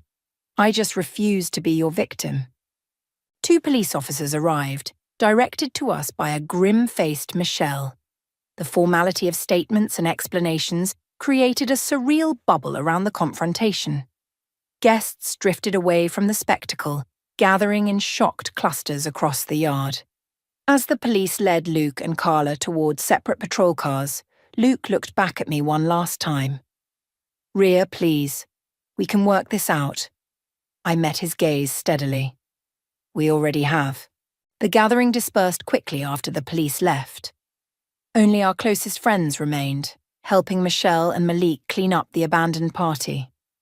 I sat on the porch swing, watching fireflies blink in the gathering darkness. The adrenaline that had carried me through the confrontation was fading, leaving exhaustion in its wake. Malik brought me a cup of tea, settling beside me on the swing. You okay? I don't know what I am, I admitted. Relieved? Devastated? Numb? All of the above sounds about right. We sat in comfortable silence, the gentle creaking of the swing punctuating the night sounds. What happens now? He finally asked. Legally? Their lawyers will try to make deals. There will be divorce proceedings, possibly criminal charges depending on what else the investigation uncovers. I sipped my tea. Personally, I have no idea. You could stay with us for a while. Michelle already made up the guest room. I smiled, genuinely touched. Thank you, but I think I need to go home tonight. Home? Are you sure? It's still my house, my life. I placed a hand on my stomach. Our home. I won't let them take anything else from me. The house was eerily quiet when I unlocked the door. I moved through the rooms, turning on lights, reclaiming the space that had been poisoned by betrayal. In the study, Luke's desk drawer stood partially open. He'd left in too much of a hurry to close it properly. Inside was a small velvet box I didn't recognize. Curious, I opened it. Not jewelry as I'd expected, but a small silver key. Attached was a tag with an address in Cliffside, a storage facility. My phone buzzed with a text from an unknown number. There's more you don't know. Storage Unit 227. The key is in his desk. Ruby. It had to be. The storage facility was well lit despite the late hour. Unit 227 was at the end of a long row of identical metal doors. The key turned smoothly in the lock. Inside, neatly organized shelves held dozens of file boxes, each labeled with a woman's name and a date. With growing horror, I realized what I was looking at: Luke and Carla's previous victims. Women they'd manipulated, scammed, betrayed. Financial records, photographs, personal information, all meticulously documented. Some boxes contained legal documents showing property transfers, investment accounts, insurance policies. And there, on a shelf by itself, a box labelled Rhea in Carla's handwriting. I opened it with trembling hands. Inside was a detailed plan spanning years, from the day we met through a projected accident that would leave Luke in control of my assets and our child. Photos of me at various events, unaware I was being documented. A timeline of my fertility treatments. A copy of my will. They hadn't just betrayed me. They'd selected me, targeted me, for a long con that was supposed to end with something far worse than heartbreak. My phone rang, Savannah worried about where I'd gone. As I explained, her shock mirrored my own. Come to my place, she insisted. You shouldn't be alone with this. I'm not alone anymore, I said, a strange calm settling over me as I looked at the evidence of their elaborate scheme. And neither are there other victims. I closed the box, my decision made. These women deserved to know the truth just as I had. and I would make sure they learned it. The weight of betrayal would always be part of my story, but it wouldn't be the end of it. Not for me, not for my child, and not for the others who had been manipulated by the people I once trusted most. I placed a protective hand over my stomach, feeling stronger than I had in months. "We're going to be okay," I whispered to my baby, "and we're going to make sure they never hurt anyone else again." Another birthday spent staring at a post-it note stuck to my laptop. "Jordan, need you to handle the Henderson account today. Also pick up Dad's dry cleaning. No happy birthday. No acknowledgement that I'm turning 28 today. Just another list of errands. I'm Jordan, and I've spent the last 6 years working for my family's investment firm, where being a Brewer Simpson means everything, except when it comes to actually being treated like family. Girl, tell me you're not working on your birthday again." Shanice's voice cuts through my thoughts as she bursts into my office, carrying a small cupcake with a single candle. "I swear, your family would forget their own names if it wasn't printed on the building." I manage a weak smile. "Thanks, Shanice. At least someone remembered." "Did they seriously?" She glances at the post-it and rolls her eyes. "Unbelievable. Even after last year's disaster?" Last year, my mother Fatima had thrown an elaborate party for our company's biggest client, completely overshadowing my birthday. When I mentioned it, she'd said, "Oh, honey, you're too old for birthday parties anyway." "Speaking of disasters," I say, nodding toward my office door where my sister Michaela is strutting past in her designer heels. "Here comes Hurricane Self-Absorbed." Michaela pokes her head in. "Jordan, Daddy needs those Henderson files by noon." She pauses, eyeing the cupcake. "Oh, is it someone's birthday?" Shanice nearly chokes on her coffee. "Are you serious right now? What?" Michaela's perfectly plucked eyebrows furrow in confusion. "It's your sister's birthday," Shanice says flatly. "Oh." Michaela's face floods with fake concern. "Right. Happy, birthday, Jordan. We should totally do dinner sometime this week." "Sure," I mutter, knowing sometime this week means never. After Michaela leaves, I pull up my banking app. 6 years of forgotten birthdays, Christmas gifts that were clearly re-gifted, and borrowed items that were never returned. I've been selling them all, piece by piece, on various online platforms. The total makes me smile, enough for something I've never done before. "Shanice," I say, turning my laptop around, "what do you think about the Maldives?" Her eyes widen. "Girl, that's like stupid expensive." "Exactly." I click book now on the most luxurious resort package I can find. First-class flight, overwater villa, private butler. Your family's going to flip when they find out. That's the best part. They won't know until I'm already there. I feel a rush of adrenaline as I confirm the booking. No more waiting for them to remember I exist. My phone buzzes. It's my father, Quinton. "Jordan, where are those Henderson files?" "Still working on them, Dad." "By the way, do you know what day it is?" "Tuesday. Look, just get those files done. Your mother's planning a charity gala, and we need to free up some capital."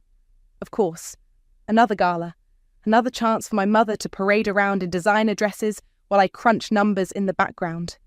After hanging up, I start planning my escape. 2 weeks in paradise, all to myself. No family drama, no last-minute errands, no being the forgotten daughter. "You're really doing this?" Shanice asks, watching me book everything. Watch me. I pull up Instagram and start following luxury travel accounts. For once, I'm going to be the one they're envious of. "What about the office?" I laugh. "They want those Henderson files? They can do them themselves. I've got 6 years of unused vacation days." As I finish the bookings, my mother sweeps into my office without knocking. "Jordan, darling, I need you to coordinate with the caterers for next week's gala." I look up at her, something shifting inside me. "No." "Excuse me." I said no, I'm taking a vacation, starting tomorrow. "But the gala isn't my problem." I stand up, gathering my things. "I'm sure Michaela can handle it. She's so good at everything, right?" My mother's face turns an interesting shade of red.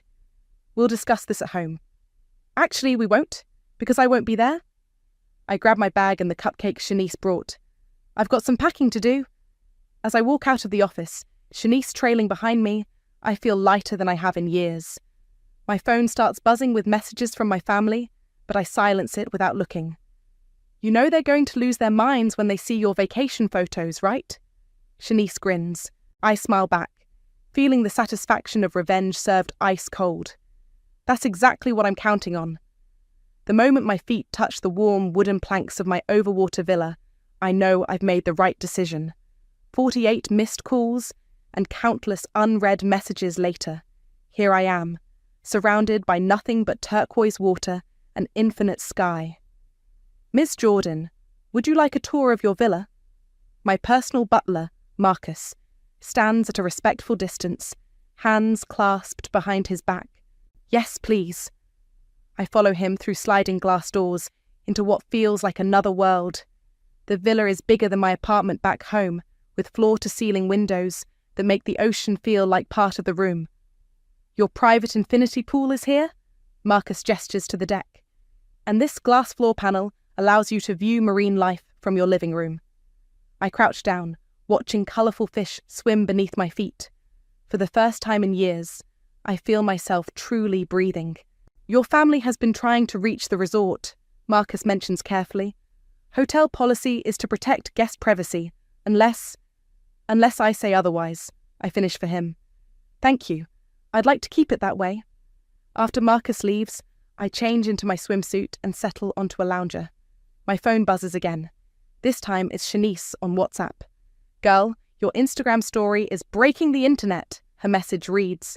Your sister is having a meltdown in the office. I smile and open Instagram, posting a photo of my feet propped up against the infinity pool's edge, endless ocean in the background. Caption: sometimes you have to choose yourself first. Within minutes, the comments start rolling in. Michaela: why didn't you tell us about this trip? Mum's worried sick. Fatima: call home immediately, young lady. Violet: living your best life. I ignore them all and order a piña colada from the resort's app. When it arrives, I take another photo, making sure my designer sunglasses, bought with the money from selling Mom's thoughtful, re-gifted scarf, are visible. My phone rings. It's my brother Seth. Unlike the others, I actually answer. Hey stranger, he says, and I can hear the smile in his voice. Quite a show you're putting on. Enjoying the drama? Michaela called me in tears, saying you've lost your mind. Mum's threatening to fly out there. I laugh. They don't even know which resort I'm at. True. He pauses. For what it's worth, I'm sorry I forgot your birthday too. You're the only one who's actually apologized, Seth. Well, you know me, the family disappointment who moved away. Speaking of which, these photos are giving me serious vacation envy. Mind if I join you next week? Really? I sit up straighter. Yeah, I could use a break from the startup life. Plus, I want to hear all about how you pulled this off. Before I can answer, my phone beeps with another call. Michaela again. Sorry, Seth, can I call you back? Hurricane Self-Absorbed is on the other line. Have fun, sis. And hey, happy belated birthday. I switch calls. Yes, Michaela? How dare you post those photos, she shrieks. Do you know how this makes us look? Mum had to cancel her lunch with the Stevensons because she's so upset. Oh no, not the Stevensons, I deadpan, taking another sip of my piña colada. However will the family survive? This isn't funny, Jordan. Where did you even get the money for this? Remember that Hermes bracelet you borrowed last year? And those designer shoes Mum re-gifted me that were 2 sizes too small? Amazing what people will pay for authentic luxury items. Silence on the other end. Then, you sold our gifts? Hard to call them gifts when they were never really meant for me. I'm telling Mum. Go ahead. While you're at it, tell her I just booked a sunset cruise and a private beach dinner. Oh, and a spa day tomorrow. I hang up and immediately post another photo, me blowing a kiss to the camera with the caption, Paradise Found. Marcus appears with fresh towels. Excuse me, Ms. Jordan, would you like me to arrange a private yoga session for tomorrow morning? The deck is perfect for sunrise practices. That sounds wonderful, I pause. Actually, could you take a photo of me in the infinity pool? He obliges, capturing me floating on my back, arms spread wide, pure bliss on my face. The sunset paints the sky in shades of pink and gold behind me. As I review the photo, another message pops up from Shanice. Your mum just stormed into your office looking for your travel documents. Should I tell her you shredded them all last week? I reply with a single emoji. Then I turn off my phone, slide into the infinity pool, and let the warm water wash away 28 years of being the good, reliable daughter. Tomorrow, I'll post more photos. Tomorrow, I'll let them squirm a little more.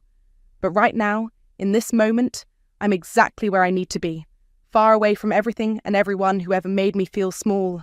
Day 3 in paradise, and my Instagram feed has become a masterclass in elegant revenge. Each post is carefully curated. Breakfast on my private deck, yoga at sunrise, snorkeling with sea turtles.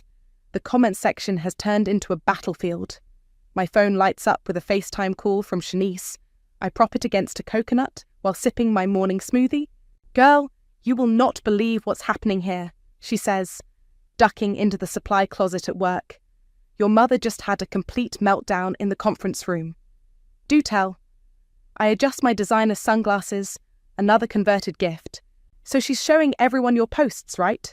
Saying how ungrateful you are, how she's given you everything.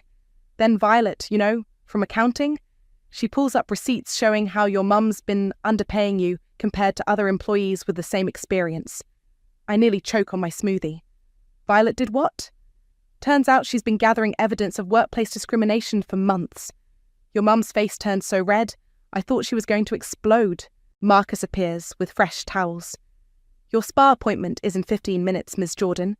Would you like me to escort you? Thank you, Marcus. I turn back to Shanice. Duty calls. Keep me posted? Wait. One more thing. Your dad's been asking about the Henderson account. Should I tell him you left all the files encrypted? I smile sweetly.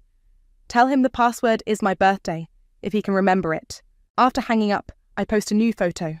Me in a white resort robe, cucumber slices ready for my eyes, caption reading, self-care isn't selfish. During my massage, my phone keeps buzzing. I check it afterward. Fatima. This behaviour is unacceptable. Your father is furious about the Henderson files. Michaela. Mum's crying because of you. Hope you're happy. Quinton. Call me immediately regarding the account access. Seth. Booked my flight. See you in 3 days, sis. I'm about to put my phone away when a message from Violet pops up. Hey, hope you're enjoying your vacation. We should talk when you get back. There's a lot you need to know about what's been happening at the company. Before I can reply, my father's name flashes on the screen. For the first time since arriving, I answer. Where is the password, Jordan? He sounds strained. Hi, Dad. How are you? I'm great. Thanks for asking. This is no time for games. We have a meeting with the Hendersons tomorrow. Interesting. When's my birthday, Dad? What? What does that have to do with... Just answer the question. Silence. Then, is it March? Wrong. Try again. Listen, young lady. No, you listen. My voice is steady, calm. For 6 years, I've worked overtime, weekends, holidays. I've cancelled dates, missed friends' weddings, put my life on hold. And you can't even remember when I was born. I'll double your salary, he says quickly. Just give me the password. I laugh. You know what's funny? I'm not even angry anymore. I'm just done. Done? What does that mean? It means I quit. Check your email. My resignation letter was scheduled to send today. The Henderson account details will automatically forward to Michaela in exactly 1 week. Plenty of time for her to prove she's the superior child. You can't do this to us. We're family. Funny how that word only matters when you need something from me. I hang up and immediately post a video of myself diving into the infinity pool, captioned, making a splash. Sometimes you have to dive into the deep end of life. Minutes later, Shanice sends me a video of the office. My mother is pacing, phone in hand, while Michaela frantically tries to guess my birthday. My father is at my desk, staring at my resignation letter. Your mum just said, and I quote, "We've given her everything, and this is how she repays us?" I almost laughed out loud, Shanice texts. I respond with a photo of my spa schedule for the week. Send this to Michaela. She always wanted to be the favourite child. Now's her chance to prove it. As the sun sets, I sit on my deck, watching sharks glide through the illuminated water below. My phone buzzes with a message from Seth. Just saw your resignation letter. Bold move, sis. Mum's threatening to cut you off. I text back, can't cut off someone who's already free. Then I post one final photo for the day. Me raising a champagne glass against the sunset, wearing the diamond earrings I bought by selling every last thoughtful gift they'd given me over the years. The caption reads, "Here's to new beginnings, and remembering your own worth." The likes and comments pour in, but I don't check them. Instead, I watch the stars emerge over the ocean, feeling lighter with each passing moment. Tomorrow, I'll meet with the resort's career counsellor. Turns out they have a position opening in their investment division. Paradise might just become permanent. "Ms. Jordan, your sister is quite insistent on a video call," Marcus says, holding out my phone. "She's contacted the front desk 7 times in the last hour." I'm lounging on a yacht, champagne in hand, watching dolphins play in the wake. "Fine. Put her through." Michaela's face appears, mascara smeared. "How could you do this to us?" "Do what? Take a vacation, quit my job, or finally stand up for myself?" "Mum and Dad are beside themselves. The Hendersons are threatening to pull their account, and not my problem anymore." I adjust my sunglasses, making sure she gets a good view of the ocean behind me. "How's that password hunt going?" "Please, Jordan." Her voice cracks. "Just tell us the password. I'll help you plan a birthday party when you get back." "A birthday party?" I laugh.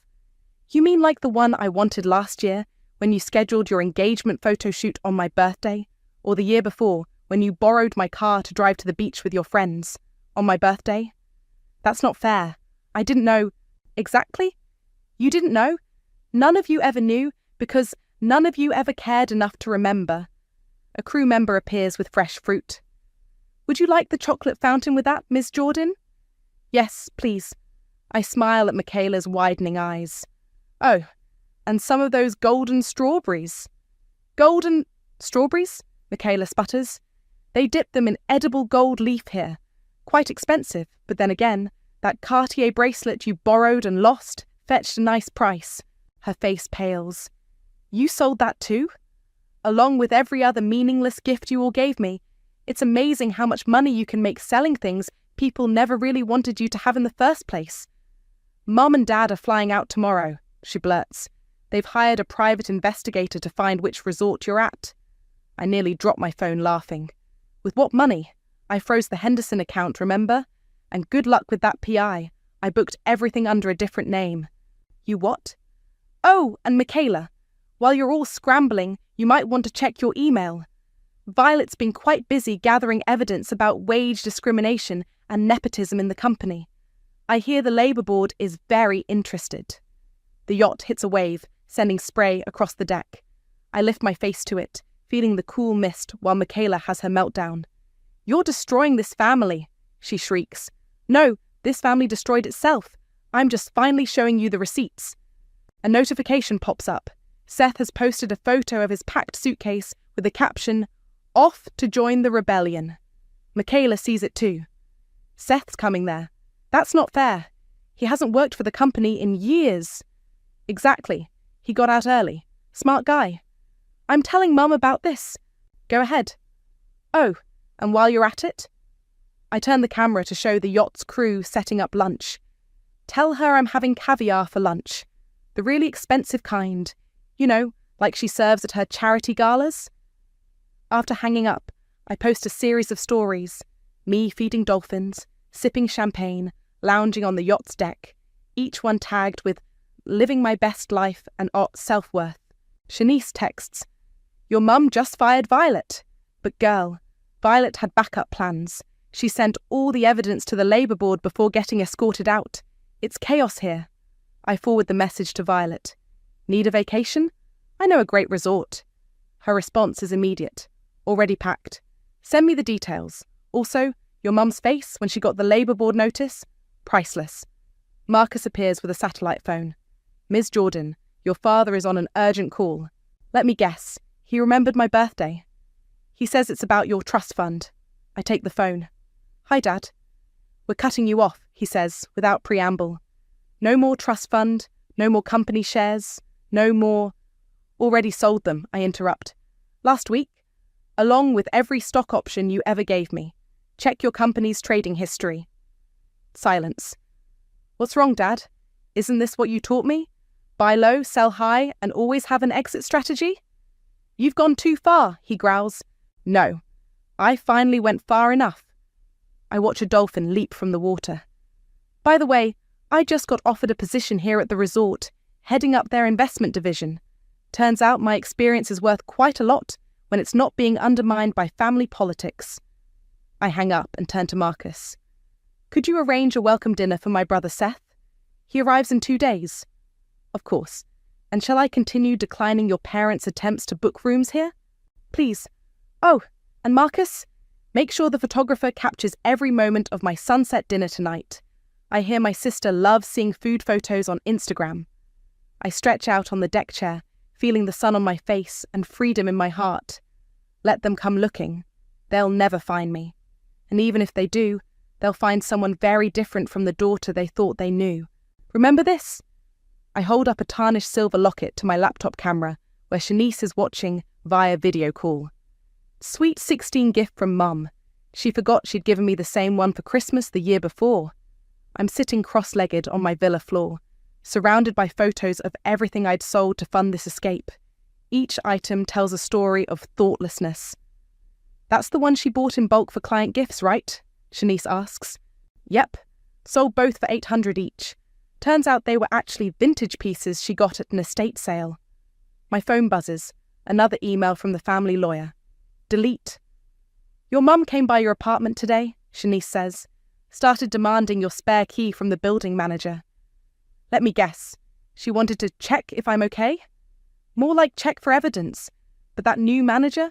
Total boss. Told her without a warrant she's not getting anywhere near your place. I hold up another photo. Remember this disaster? The size 2 designer dress Michaela gave me for Christmas? To motivate me to lose weight? Girl, you were already a size 4. Sold it to a vintage shop for $3,000. Paid for my first-class upgrade? I pause, picking up another photo. This one hurt the most, though. The watch? Dad's graduation gift. The only time he seemed genuinely proud of me. I trace the empty box in the photo. $10,000. Funded my first week here. My phone lights up with a text from Seth. Landing in 3 hours. You won't believe who I saw at the airport. Before I can reply, Marcus knocks. Ms. Jordan, there's a situation at the front desk. Your mother has somehow discovered the resort's location. My heart skips. How? It appears someone tagged the resort in one of your photos by accident. I check my recent posts. There it is. A location tag on my sunrise yoga photo. Amateur mistake. She's trying to book a room, Marcus continues. However, we've maintained your privacy request. She's quite insistent. I can imagine. Fatima in full meltdown mode, designer handbags swinging, demanding to speak to managers. Send her to the sister resort on the next island, I suggest. Let her enjoy a wild goose chase. My phone buzzes again. Seth. Update. Mum's at my gate. She thinks I'll lead her to you. Little does she know I'm flying to a different island first. I text back. You're learning, big brother. Shanice's voice pulls me back to the laptop. Your dad's called an emergency board meeting for tomorrow. Something about restructuring the company. Let me guess. Removing my name from everything? Girl, they can't. Violet made sure of that before she left. Speaking of...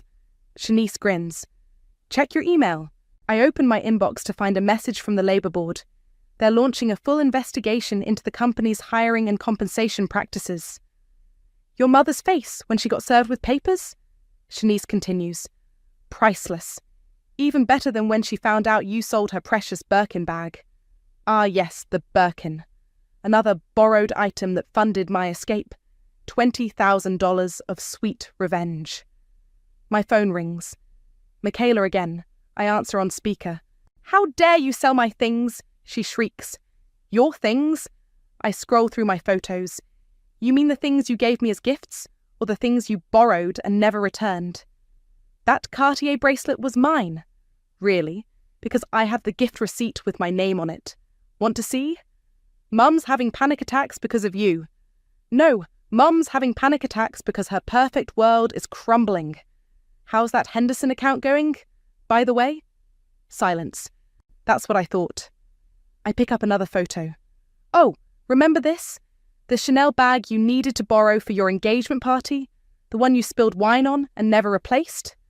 You're being childish. No, I'm being thorough. Every gift you gave without thought, every item you borrowed without permission, they all funded this lovely vacation. Poetic justice, don't you think? Marcus appears again. Ms. Jordan, your brother's flight has been redirected to our private landing strip, and your mother has just booked a room at our sister resort. I smile. Perfect. Make sure she gets the best room available, on my account. You're paying for Mum's room, Michaela asks, confused. Consider it my last gift to her. Let her see exactly what her thoughtless presence bought me. After hanging up, I post one final photo for the day. All the empty gift boxes and cases spread out on my villa floor, with the caption, "Thanks for funding my freedom. Best gifts ever." The likes start pouring in immediately, including one from Violet. Karma's got nothing on you, girl. I close my laptop and start getting ready for Seth's arrival.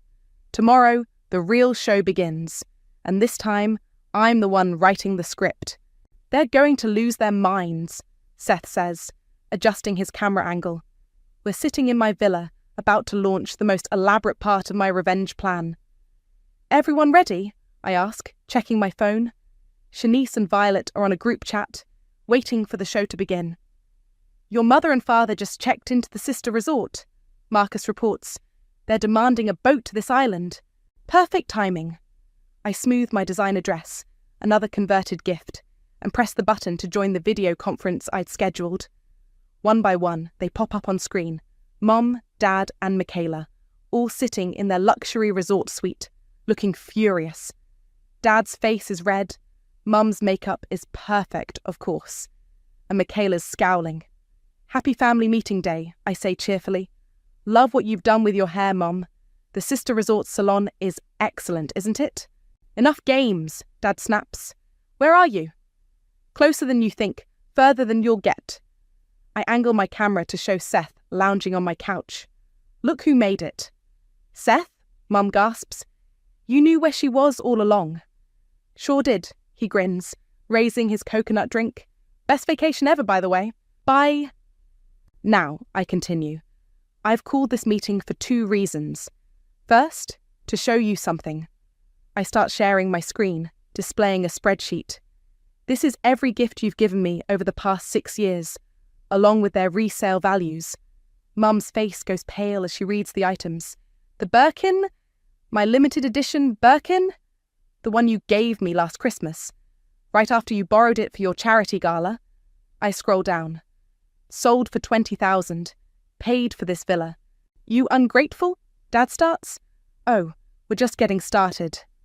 I switch to another spreadsheet. This is my salary history compared to other employees. Notice anything interesting? Like how Michaela made twice my salary with half my experience? That's confidential information, Dad sputters. Not anymore. I smile sweetly. The Labour Board has it all. Violet says hi, by the way. Michaela jumps up. I earned that salary. Really? Then you won't mind handling the Henderson account alone. Speaking of which, I pull up a timer on screen.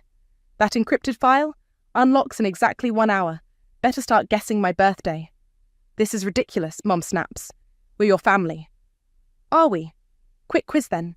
What's my favourite colour? What did I want to be when I grew up? What was my first pet's name? I pause between each question, met with silence. Seth? Blue marine biologist, and your goldfish was named Bubbles. He answers promptly. See? Not that hard if you actually pay attention. Dad leans forward. What do you want? Money? A promotion? I want you to feel what I felt. Every forgotten birthday, every borrowed item, every dismissive comment. I hold up my phone, showing them my new business card. By the way, I'm the new investment director here at the resort. Turns out my experience is quite valuable when it's not being undermined by family politics. You can't just, Mum begins. Actually, I can. And I did. But here's the real reason for this meeting. I press a button, and their resort room TV turns on automatically. Look familiar? They turned to see footage of an empty conference room, the one at their hotel. That's where you're headed next. There's a lovely tea service waiting, very expensive, very elegant. I smile. Just like all those lonely birthday dinners I had, while you were too busy with galas and client meetings. What are you talking about? Michaela demands. In 10 minutes, you'll get an invitation to tea with Jordan. You'll rush down, expecting to finally confront me in person. I lean back, but I won't be there, just like you were never there for me. This is childish, Dad growls. No, this is karma. By the way, the Henderson file password? It's April 15th, my birthday. Not that it matters now. I've accepted their account here at the resort. They seemed quite impressed with my personal approach to client relations. Mum's face crumples. We've given you everything. No, I cut her off. You gave me things. Things you could borrow, things you could show off, things that proved what a generous family you were. But you never gave me what I actually needed. Respect, recognition, love. The timer on screen hits 0. In their room, a server appears with the tea invitation. Enjoy your tea, I say softly. I hear the view of the ocean is spectacular. Almost as spectacular as watching your perfect world crumble from my infinity pool. I end the call and turn to Seth, who's slow clapping. Brutal, he grins. Absolutely brutal. My phone lights up with messages from Shanice and Violet, who watched the whole thing. Queen behaviour. The tea service setup? Genius. I stand and stretch. Marcus, could you bring us some champagne? We have some karma to celebrate. They sat there for 3 hours, Seth says, showing me the surveillance footage on his phone. We're having breakfast on my deck the next morning, watching the sunrise. Mum kept asking the staff to check if you were running late. Michaela threw a tantrum when they finally realised you weren't coming, Violet adds through my laptop screen. She's settled into her own vacation at a nearby island resort. Your dad actually flipped a teacup. I spread butter on my croissant, savouring each bite. How's the office? Complete chaos. Shanice chimes in from another video window. The Labour Board investigators arrived this morning. They're going through everything. Marcus appears with fresh coffee. Ms. Jordan, your mother is attempting to reach you through the resort's business line. She's claiming it's about an investment opportunity. Tell her our minimum investment is $5 million. Cash only. I wink at Seth, who nearly chokes on his orange juice. My phone buzzes with a text from an unexpected source. Violet's sister, who works at the sister resort. Your mum just tried to bribe a boat captain to bring her to your island. He took her money and drove in circles for 2 hours. You know what the best part is? Seth says, reaching for more fruit. They still haven't figured out that the Henderson account transfer was automatic. Michaela's been trying random dates for hours.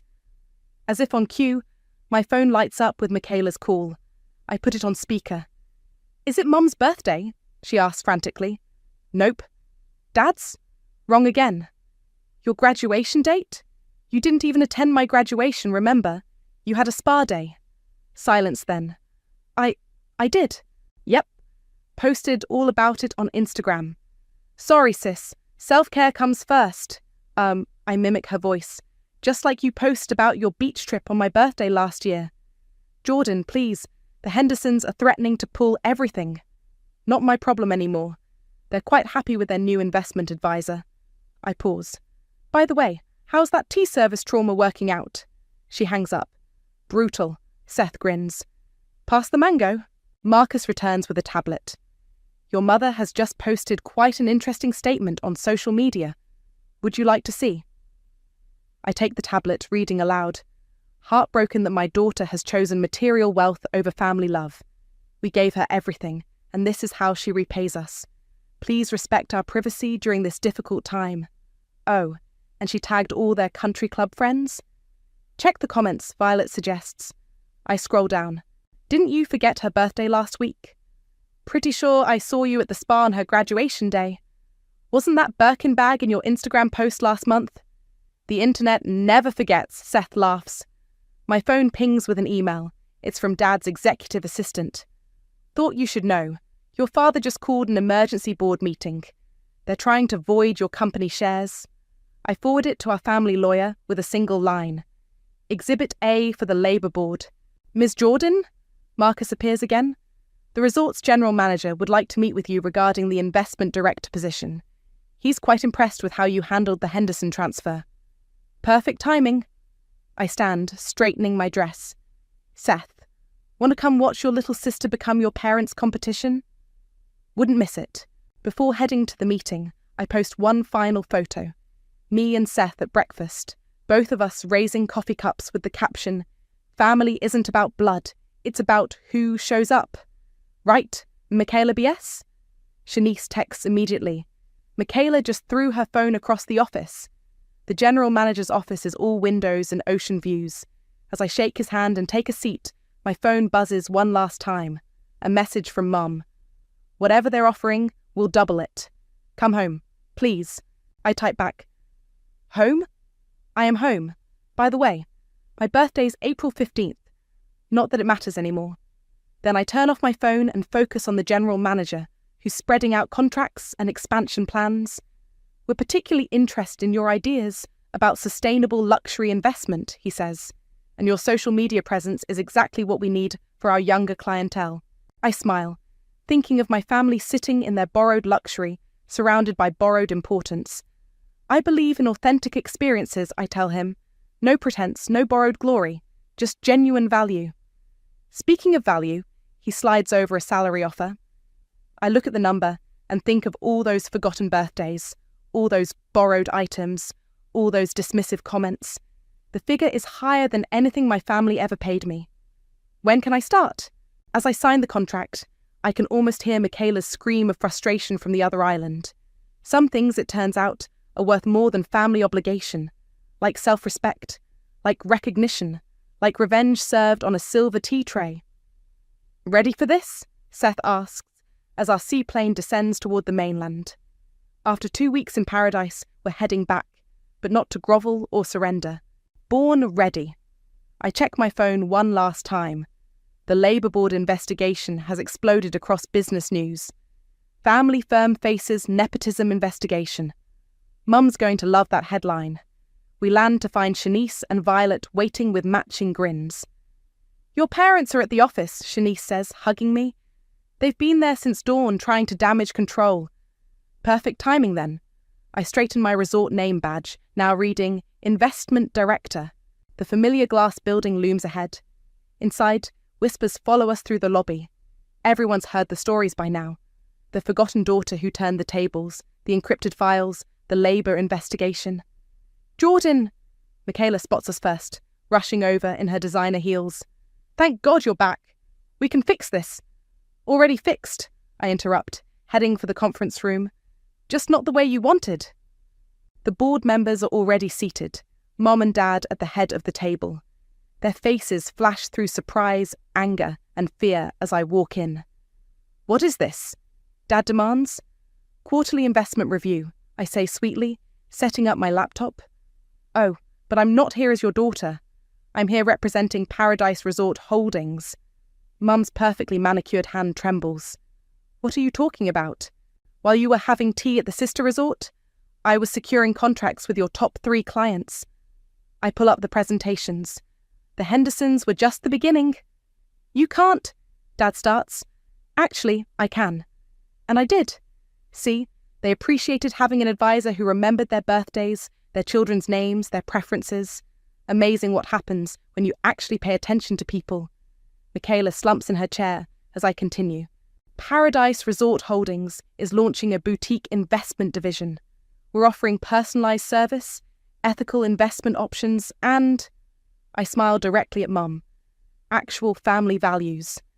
This is ridiculous, Dad sputters. The board has already seen the Labour Board's preliminary findings. Violet interrupts, sliding folders across the table, including the pay disparities, the nepotism, and the creative accounting. Seth steps forward. They've also seen my audit of family assets. Interesting how many company resources went to personal use. Those charity galas weren't very charitable, were they, Mum? The board members shift uncomfortably. So here's what's going to happen, I continue. I'm not here to destroy the company. I'm here to offer a partnership. Paradise Resort Holdings wants to work with firms that demonstrate ethical practices and genuine client care.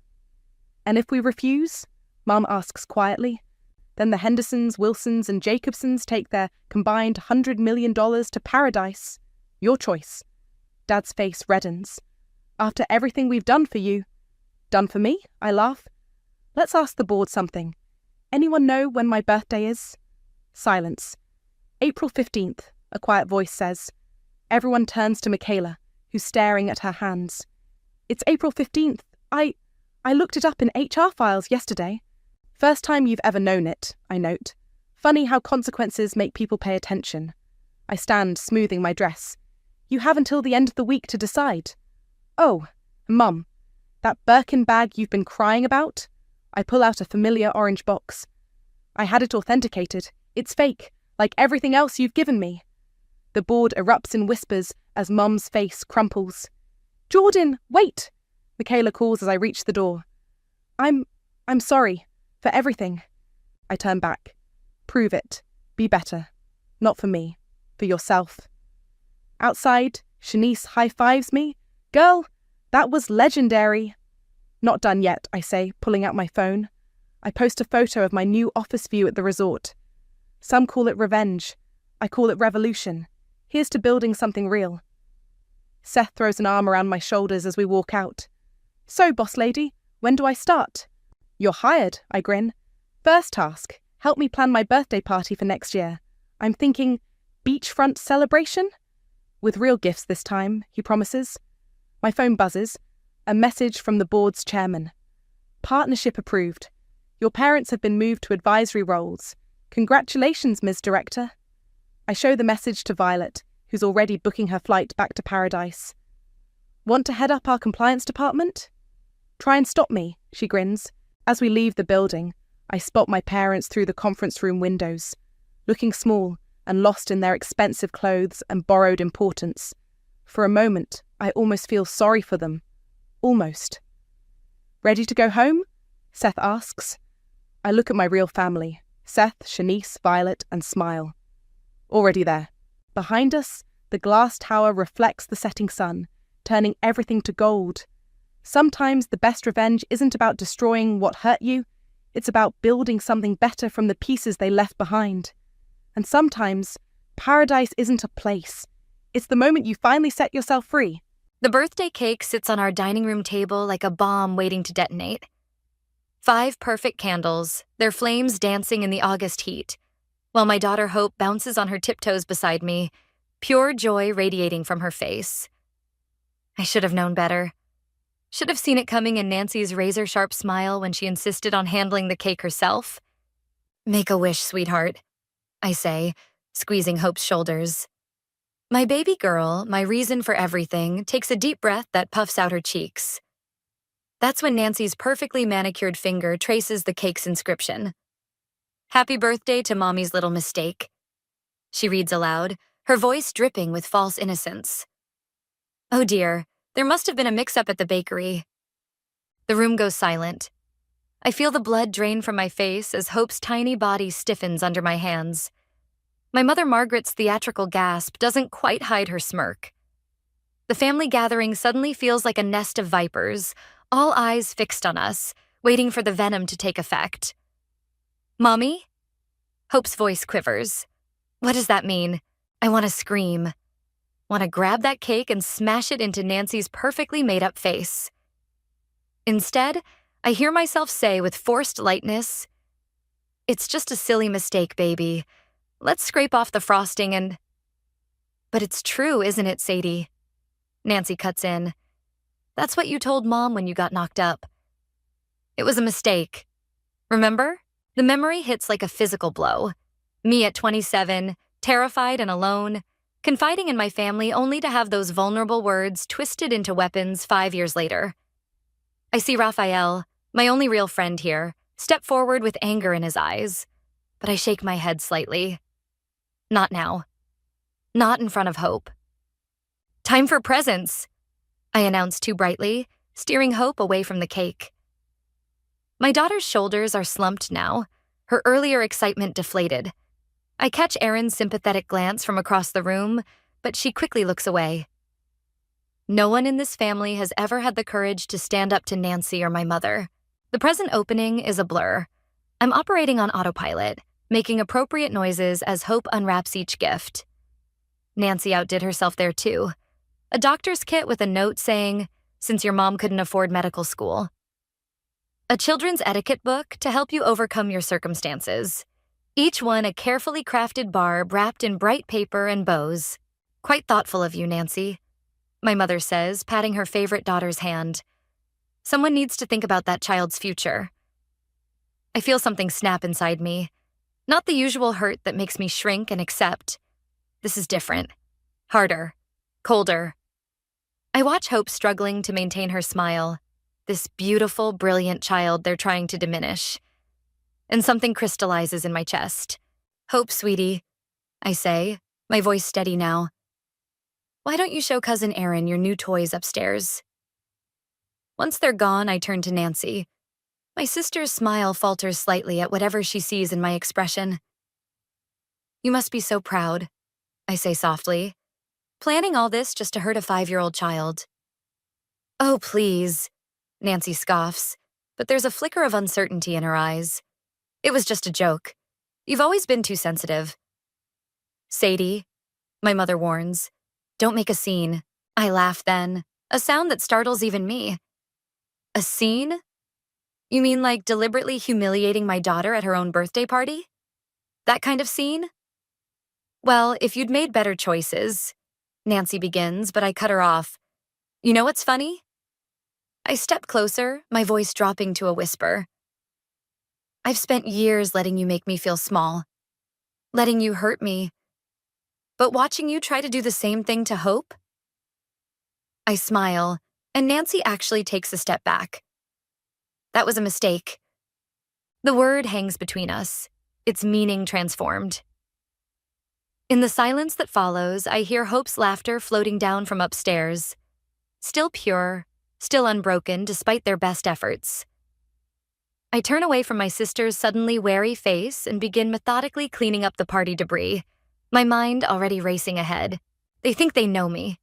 Think I'm still the same scared girl who'll absorb their cruelty and come crawling back for more. But they've finally gone too far. As I wrap up the remains of that hateful cake, I catch Raphael's eye across the room. He nods slightly, understanding written all over his face. "They want to talk about mistakes?" Fine. I'll show them what a real mistake looks like. The birthday party aftermath feels like a hangover, but instead of nursing a headache, I'm going through bank statements at 2 a.m. My hands shake as I scroll through 5 years of transactions, each one a fresh betrayal. The numbers blur together until Raphael's text jolts me back to focus. "You okay? That party was brutal."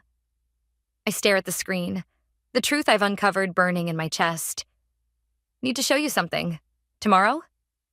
His response is immediate. "Your usual coffee spot. 8 a.m. Hope's sleeping peacefully when I check on her, clutching the teddy bear Raphael gave her, the only genuine gift from the party. I brush her hair back, my throat tight. She deserves so much better than what they tried to make her believe. The next morning, I spread the bank statements across the coffee shop table while Raphael watches, his expression darkening. "They've been stealing from Hope's college fund," I say, my voice barely controlled. "Every month, small withdrawals. My mother convinced me to make her a co-signer just in case something happened to me. Said it was responsible parenting." Raphael's hands clench around his coffee cup. "How much?" "Almost $40,000. The number still makes me sick. Nancy's name is all over these transfers. Her stupid designer handbags, her vacation to Bali. She's been using my daughter's future as her personal ATM. Jesus, Sadie." He leans back, running a hand through his hair. "Have you confronted them?" I laugh bitterly. "You saw how well confrontation worked at the party. Besides, my mother's got it all wrapped up in legal paperwork. She made sure of that." "There has to be something." "Oh, there is." I pull out my phone, showing him the email I found. "Nancy's been embezzling from her company. Small amounts, just like with Hope's account. She thinks she's clever, but she got sloppy. Left a paper trail a mile wide." Raphael's eyes widen. "How did you get this?" "Remember Nelson from IT at her office? Turns out he's had a crush on me since high school. Amazing what people will share over drinks. Sadie. Raphael's voice carries a warning note. I know what you're thinking. But they crossed a line. That cake? That was just the final insult. They've been stealing my daughter's future right out from under me, laughing about it probably. My voice cracks. Every time Nancy showed up with some new luxury purchase, every time my mother lectured me about financial responsibility, they were using Hope's money.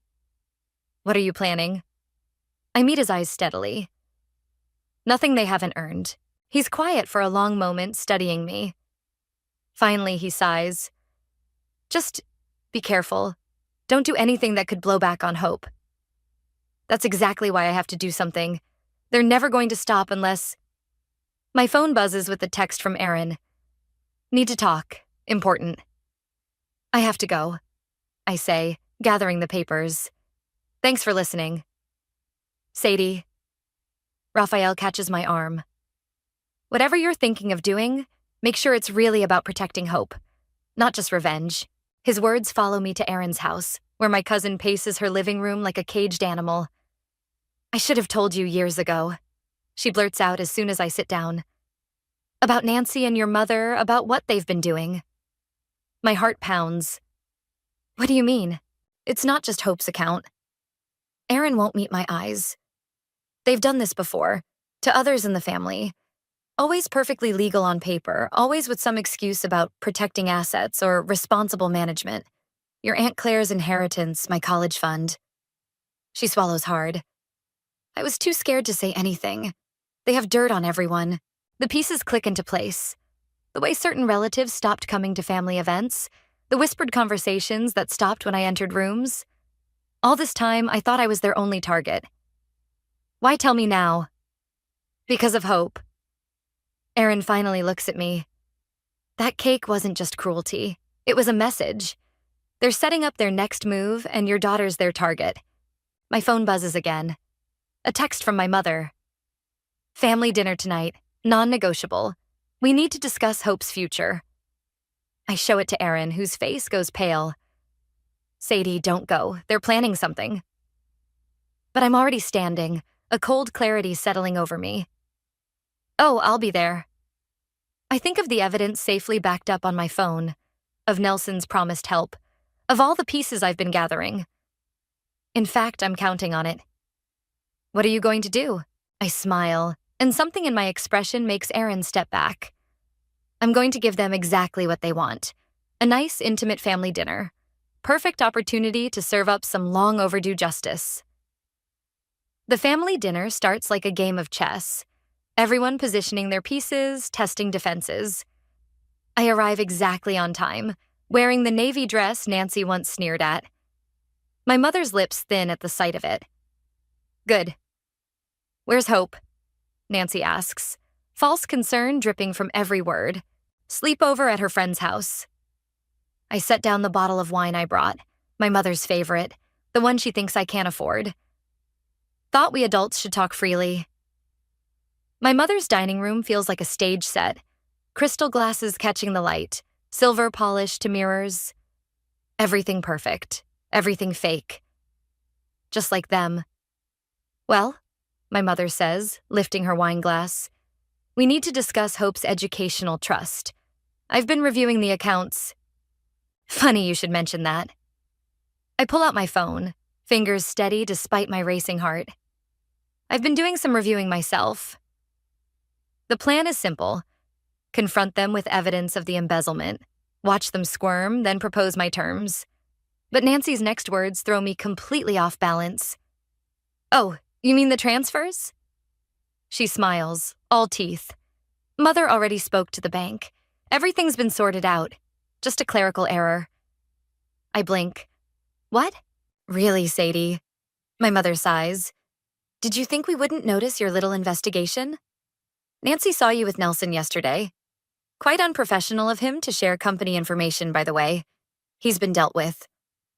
My stomach drops. What did you do? Nothing he didn't bring on himself.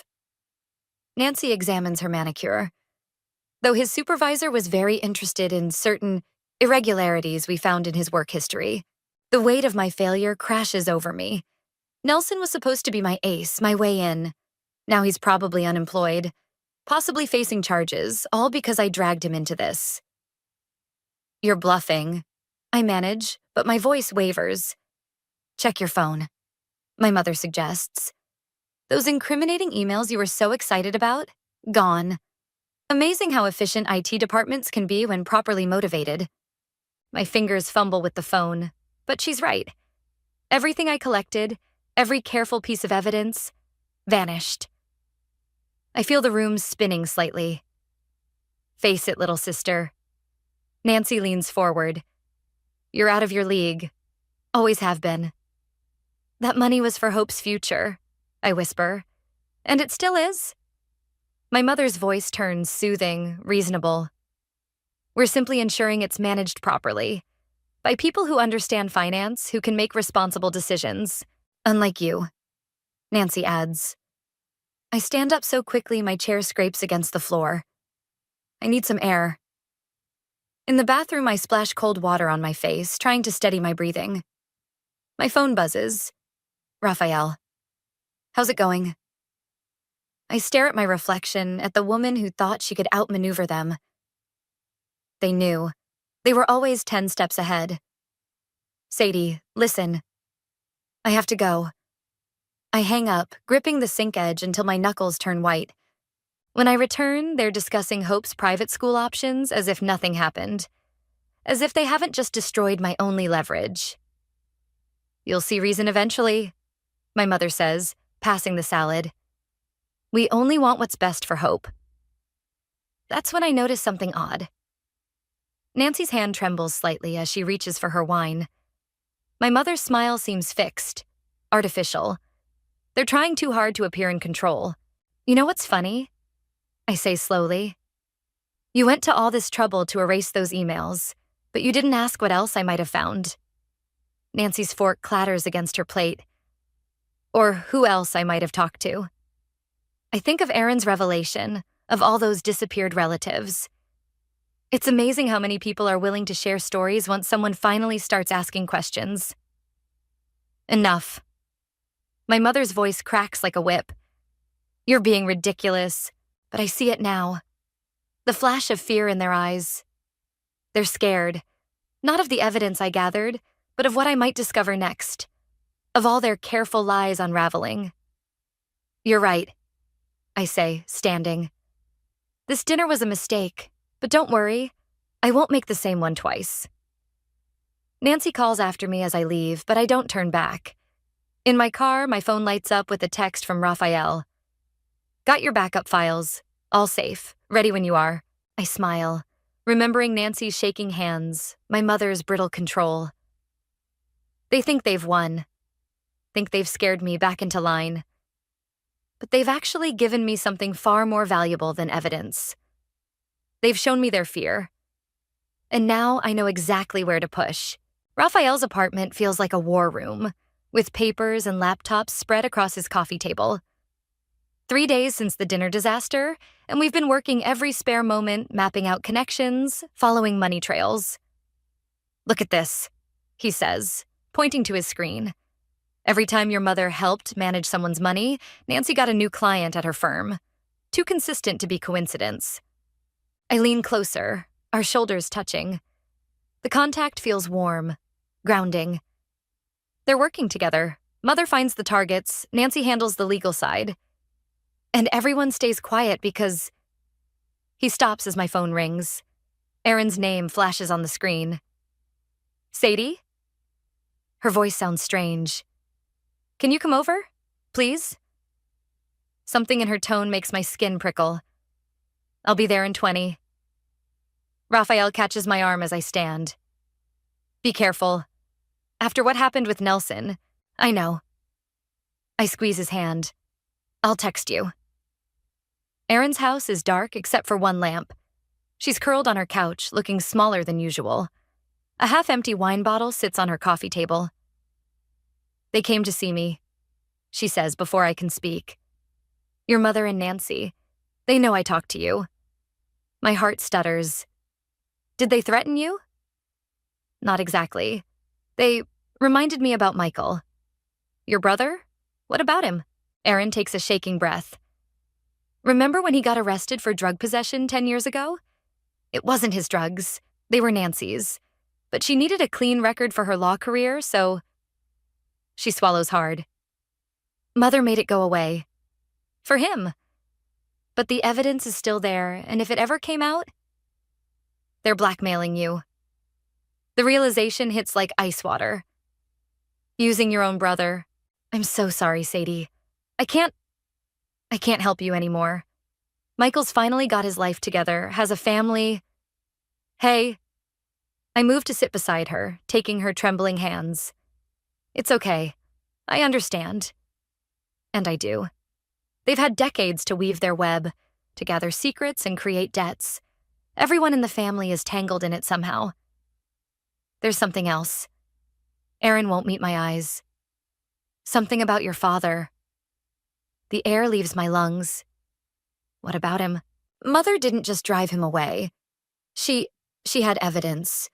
Something that would have ruined his career, his reputation. She used it to make him sign away his parental rights. That's why he never fought for custody, never contacted you. The room spins slightly. All these years I thought he'd simply abandoned us. Chosen his new family over me. But he was just another victim in their game. How do you know this? I overheard them talking. They're worried you'll find out, start digging. That's why they're moving so fast with Hope's trust fund. They want control before you understand too much. My phone buzzes.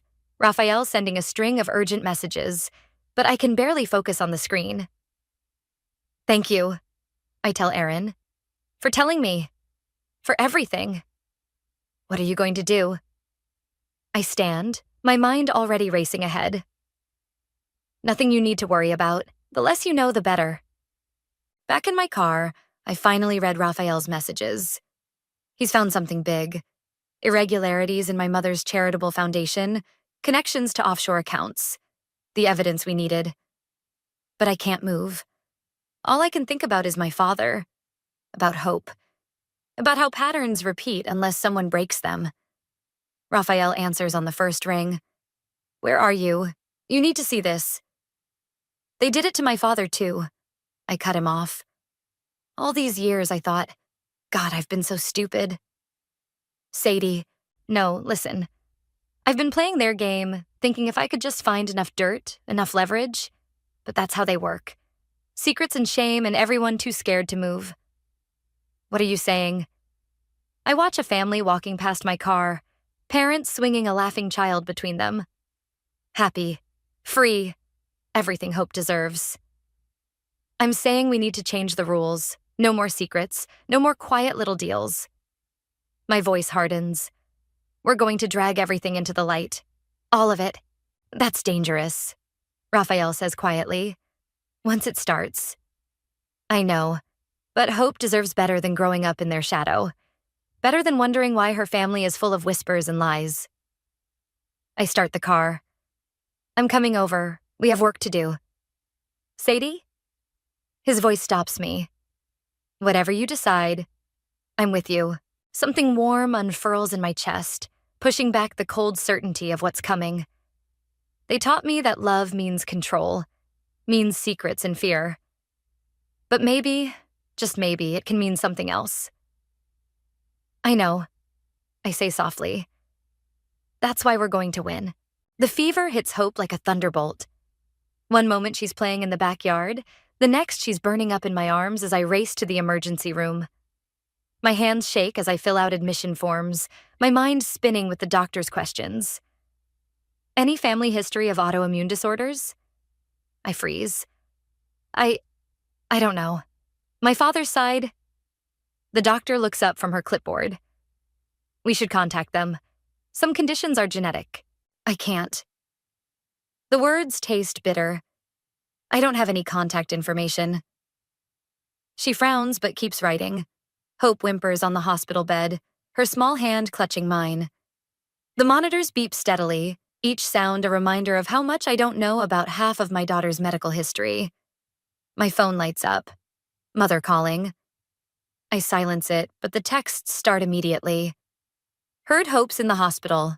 We're coming. Nancy's bringing a specialist from her country club. Don't be difficult about this, Sadie. I want to throw the phone against the wall. Instead, I call Raphael. They're coming, I say when he answers. I can't deal with them right now. Not with Hope like this. I'm on my way. No questions, no hesitation. He arrives just as my mother sweeps in, Nancy close behind.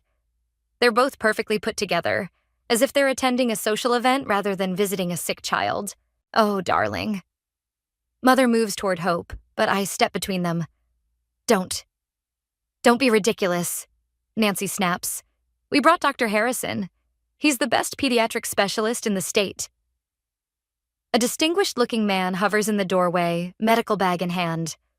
Hope's monitors beep faster. She has doctors, I say. She's being treated. By emergency room staff?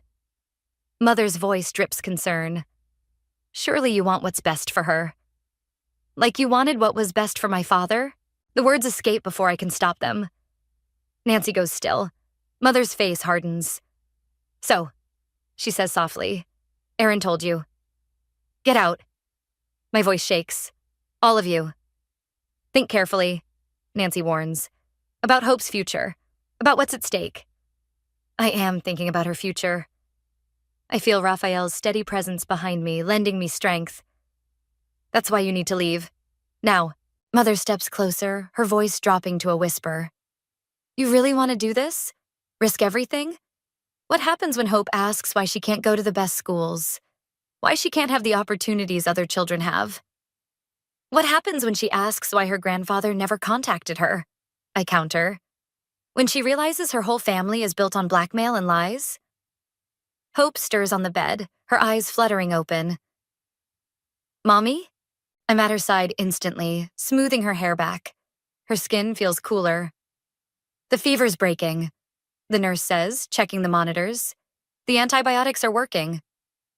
Relief floods through me, followed by a clarity so sharp it takes my breath away. I turn back to my mother and sister. You know what I realized? You've never actually cared about Hope. Or me. Or anyone. It's all just control. Power. Making everyone dance to your tune. That's not... Nancy starts, but I cut her off. When Hope was burning up in my arms, my only thought was keeping her safe. But you? I laugh softly. You saw an opportunity. Another chance to sink your hooks in. We're family, Mother says, as if that explains everything. No. I take Hope's hand, draw strength from her steady breathing. Family doesn't destroy people to keep them close. Family doesn't collect secrets like weapons. Raphael moves to stand beside me, his shoulder touching mine. A united front. Last chance, Nancy says. Think about what you're throwing away. I am. I meet her eyes steadily. I'm thinking about the kind of mother I want to be. The kind of life I want Hope to have. And it's not this. They leave finally, their threats hanging in the air like poison. Hope sleeps peacefully. The worst of the fever passed. You okay? Raphael asks softly. No. I lean against him, letting out a shaky breath. But I will be. We need to move faster now. They'll try to take control of Hope's medical decisions next, claim I'm unstable. We've got enough evidence. We could... Not yet. I straighten up, my mind clearing. First, I need to find my father. Not just for Hope's medical history. For everything. They'll fight back harder than ever. Good. I look at Hope, at her innocent face free from the weight of family legacy. Let them fight. This time I'm ready to burn it all down. Finding my father takes 3 days of intense searching and one unexpected phone call. When his number appears on my screen, my heart nearly stops. Sadie? His voice is exactly as I remember. Aaron reached out to me. I gripped the phone tighter. Did she tell you why? Some of it. About Hope being sick. About your mother. He pauses. I should have fought harder. Should have found another way. I need to see you, I say. There's more happening. Things you should know. We arranged to meet at a quiet cafe across town. Raphael offers to come with me, but this is something I need to do alone. My father looks older than I expected, gray threading his hair, lines around his eyes. But his smile, that's the same. He stands when he sees me, uncertain. You look just like your grandmother, he says softly. Mom's mom or yours? Mine, the one they wouldn't let you meet. We sit, the weight of lost years between us. I take out the folder I've prepared. Documents, bank statements, everything we've gathered. Before I show you this, I say, I need to know what they had on you. What made you walk away completely? He stares into his coffee. They found evidence that I'd falsified research data early in my career. One small study, but it would have destroyed everything I'd built. Your mother said if I gave up custody, stayed away, she'd keep it buried. And you believed her? I believed she'd use it. You don't know what she's capable of. Actually, I cut in. I do. That's why I'm here. I slide the folder across the table. He opens it, starts reading. His face grows paler with each page. My God, he whispers. The foundation, the trust funds. How long has this been going on? Decades. They've been... My phone buzzes. A text from Raphael. 911, Nancy just left your mother's house, heading your way. My father sees my expression change. What is it? We need to move, now. I start gathering the papers, but it's too late. Nancy walks in, her heels clicking on the tile floor. Her face twists when she sees us. Well, isn't this cozy? She slides into the booth beside me, blocking my exit. A little family reunion? How did you... Find you. Please? She rolls her eyes. Erin really should be more careful with her phone. All those guilty texts about helping you contact Daddy Dearest. My father starts to stand, but Nancy's next words freeze him. I wouldn't if I were you. Not unless you want that research fraud evidence going public. Amazing how long universities keep records. That's your answer to everything, isn't it? I say. Threats? Blackmail? Does it ever get tired, holding everyone hostage? Speaking of hostages, Nancy's smile turns sharp. Mother's having a lovely time with Hope right now. At her house, where your babysitter just dropped her off. The blood drains from my face. What? Oh, didn't you know? Mother filed for emergency custody this morning, given your erratic behavior and concerning associations lately. She gestures at our father. The judge was very sympathetic. Temporary order, of course, just until you stabilize. My father's hand finds mine under the table. Sadie, what do you need? The question startles me. After all these years, all their manipulation, someone finally asking what I need instead of telling me what to do. Nancy's phone chimes. She checks it, smirks. Mother wants to know if you're ready to discuss terms, about Hope's future, about all of this mess you're making. I think of Hope at my mother's house, surrounded by their poison. Think of all the people they've hurt, all the lives they've twisted. Something hardens in my chest.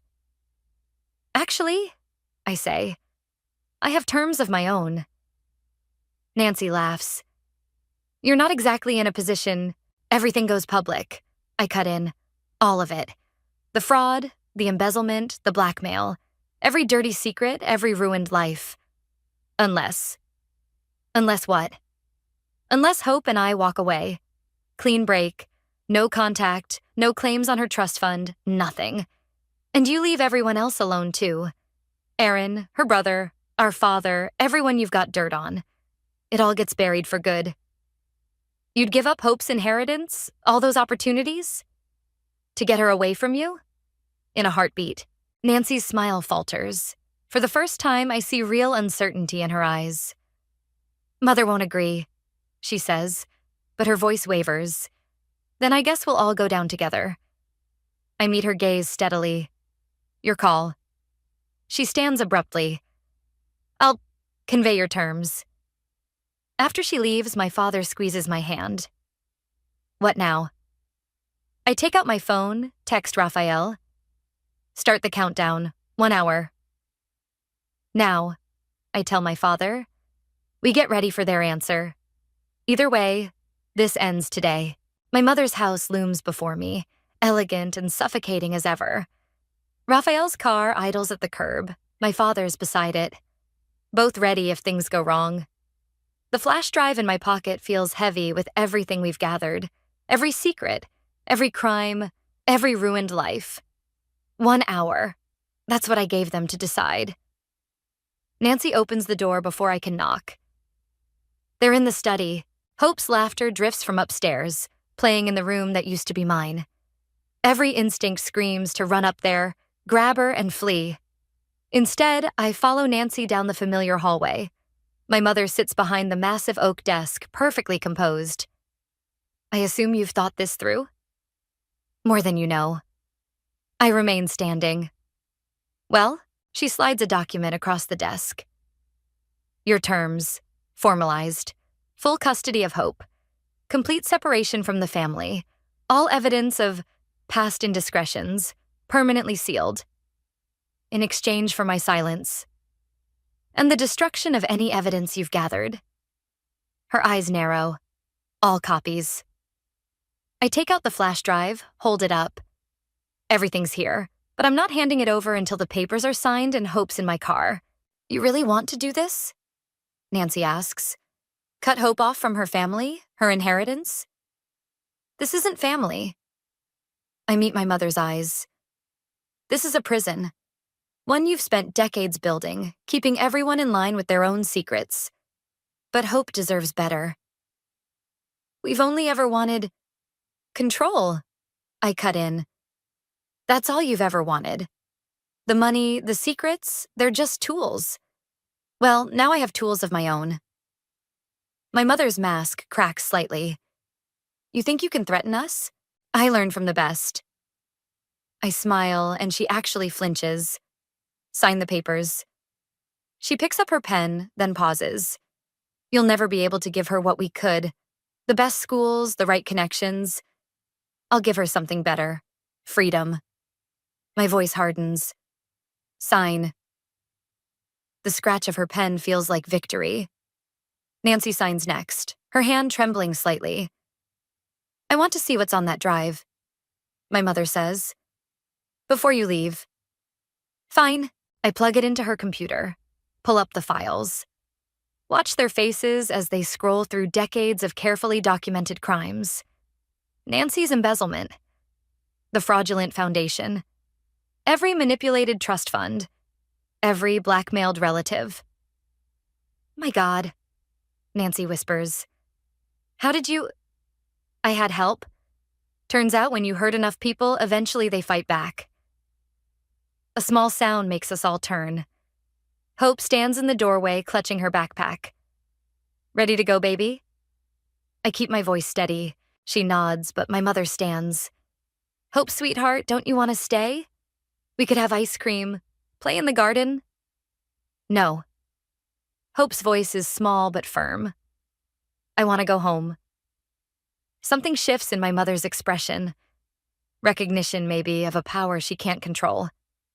She sinks back into her chair, suddenly looking old. The papers are signed, I say. We're done here. Sadie. Nancy catches my arm as I reach for Hope's hand. What happens now? Now? You live with the knowledge that one wrong move, one attempt to contact us or hurt anyone else in the family, and everything goes public. Think of it as karma. You're just like her, Nancy spits, using secrets as weapons. No. I scoop Hope up, feel her arms wrap around my neck. I'm using the truth to set us free. There's a difference. Outside, Raphael and my father straighten up from their cars. Everything okay? Raphael asks. I look at Hope's face, see nothing but trust there. Better than okay. Ice cream? Hope asks hopefully. Actually, my father steps forward. I know a great place, if that's all right. I think of all the ice cream trips we never had, all the moments stolen by secrets and fear. I'd like that. As we drive away, I watch my mother's house shrink in the rearview mirror. Hope chatters happily about ice cream flavors, unaware of the weight that's lifted. Raphael follows in his car, my father in his. A new kind of family forming, built on truth instead of threats. The flash drive sits in my pocket, insurance against the past repeating itself. But looking at Hope's smile in the mirror, I know I'll never need it. Some chains once broken, stay broken. Mommy? Hope asks. Are we going to be okay? I catch Raphael's supportive smile in the rearview mirror, see my father's car keeping steady pace behind us. Yeah, baby, I say, and for the first time in years, I completely believe it.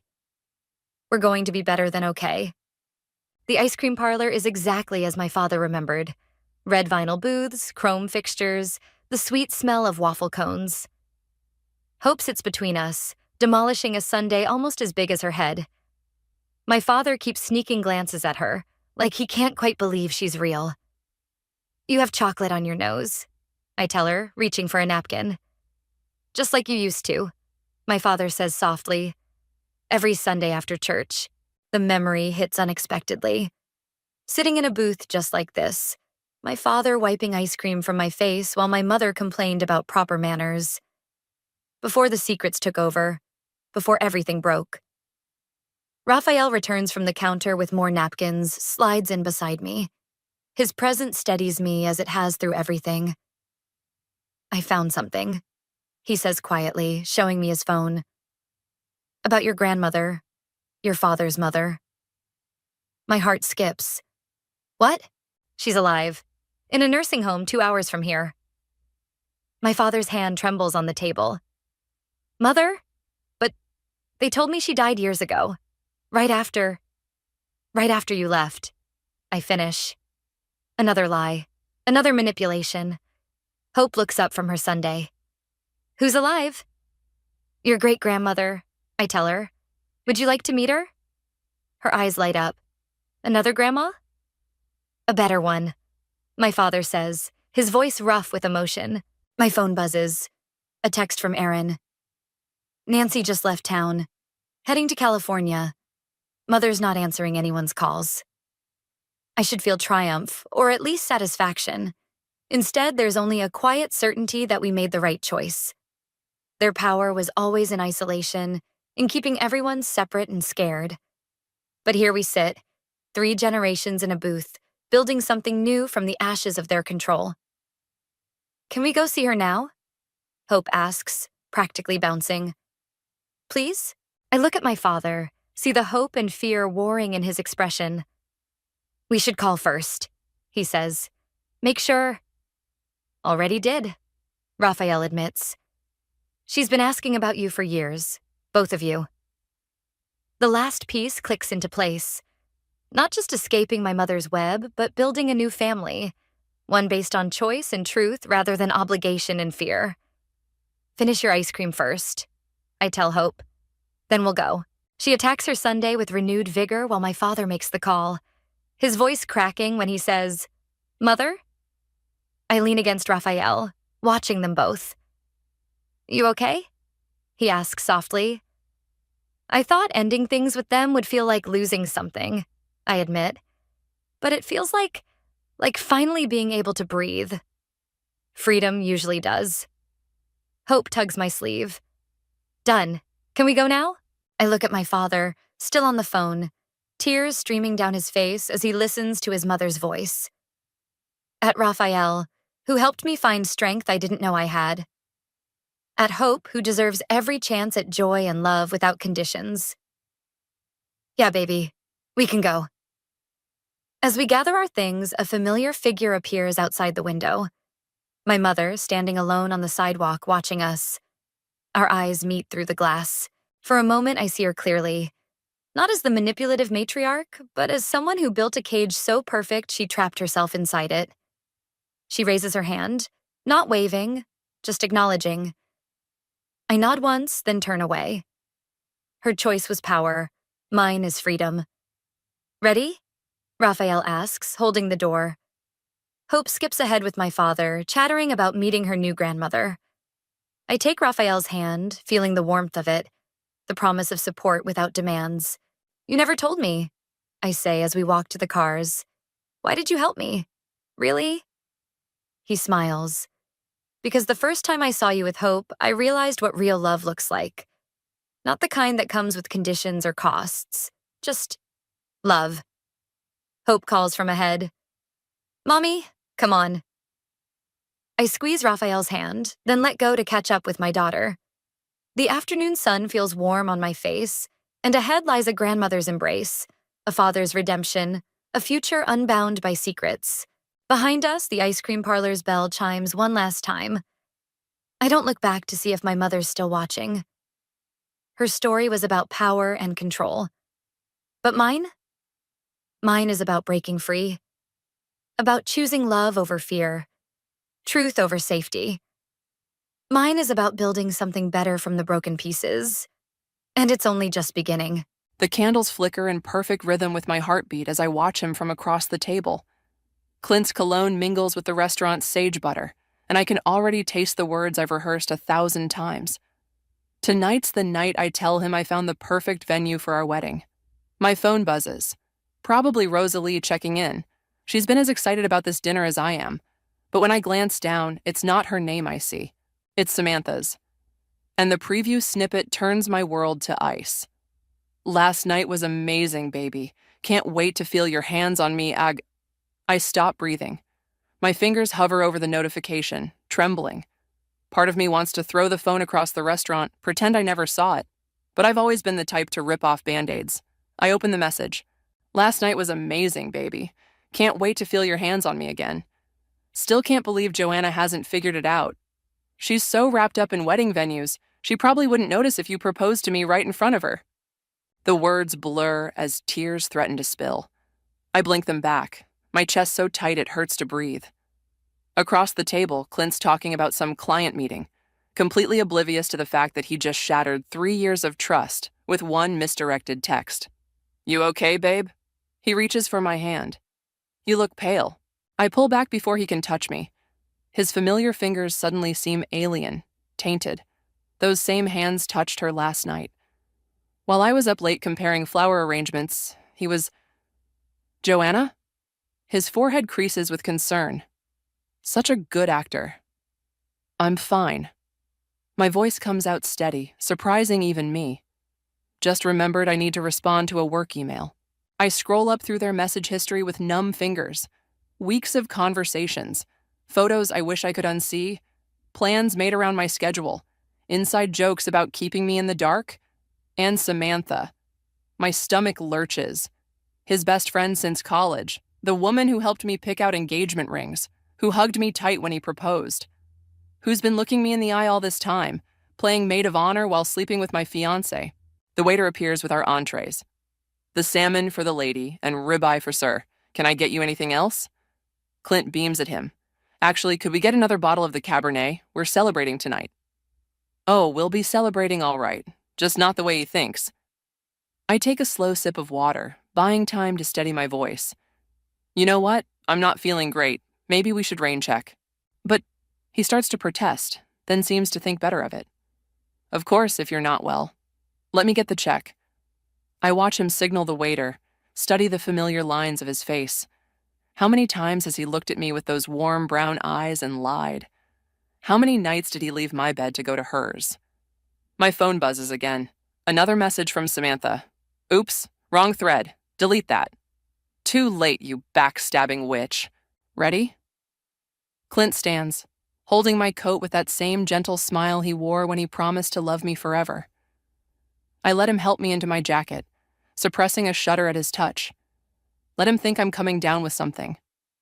Let him believe tonight was just another dinner. But as we walk to the car, my mind is already racing ahead, to the joint accounts we opened for wedding expenses, to the promotion Samantha's up for at work, the one that hinges on her squeaky clean reputation, to all the careful little notes I've kept about their indiscretions, just in case something felt off. I was right. Something was off. And now I'm going to burn their perfect little world to the ground. You sure you're okay? Clint asks as we reach the car. You're awfully quiet. I turn to him with the brightest smile I can manage. Just tired, honey. Take me home? He kisses my forehead, and I let him, even as my skin crawls. Let him think he's won. Let them both think they've fooled me. Because here's the thing about nice girls like me. We're raised to be sweet, to forgive, to take the high road. But what they don't tell you is that even the sweetest honey can attract wasps, and I'm done being sweet. My reflection stares back at me from the bathroom mirror, mascara tracking familiar paths down my cheeks. 3 hours. That's how long I've been locked in here, scrolling through their messages until my eyes burn. Each word is another knife in my chest. A gentle knock breaks my trance. Joe, you've been in there a while, still feeling sick?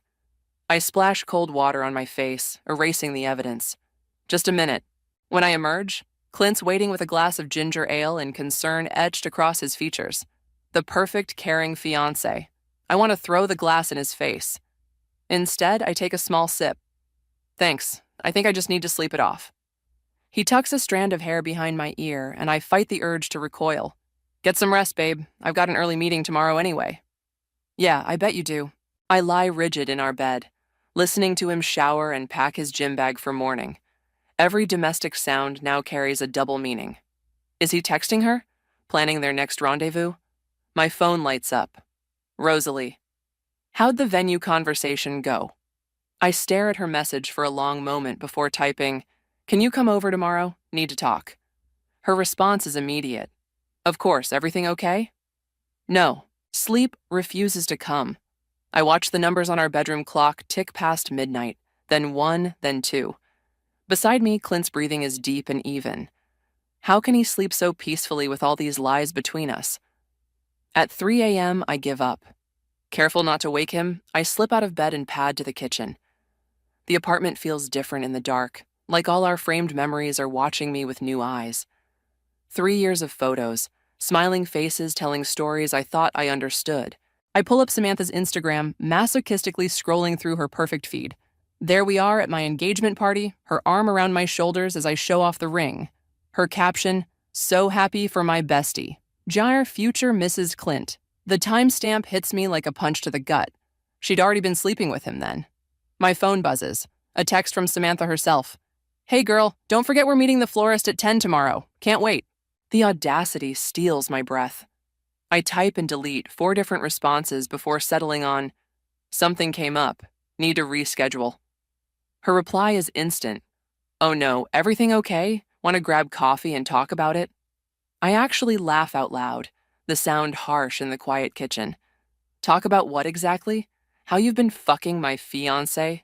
A new message appears, from Clint to her, accidentally shared to our linked iPad. "Miss you already. Lunch tomorrow?" The screen blurs as fresh tears fall. I swipe them away angrily, opening my laptop instead. First order of business, changing all my passwords. Then I start documenting everything. Screenshots, dates, times. The joint account statements showing suspicious charges at hotels.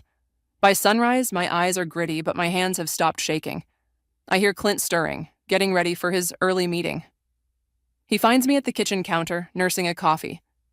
Feeling better? Much. I manage a weak smile. Have a good meeting. He kisses my forehead. Thanks for understanding about last night. We'll do the venue talk soon, promise. The door clicks shut behind him, and I count to 100 before calling Rosalie. She answers on the first ring.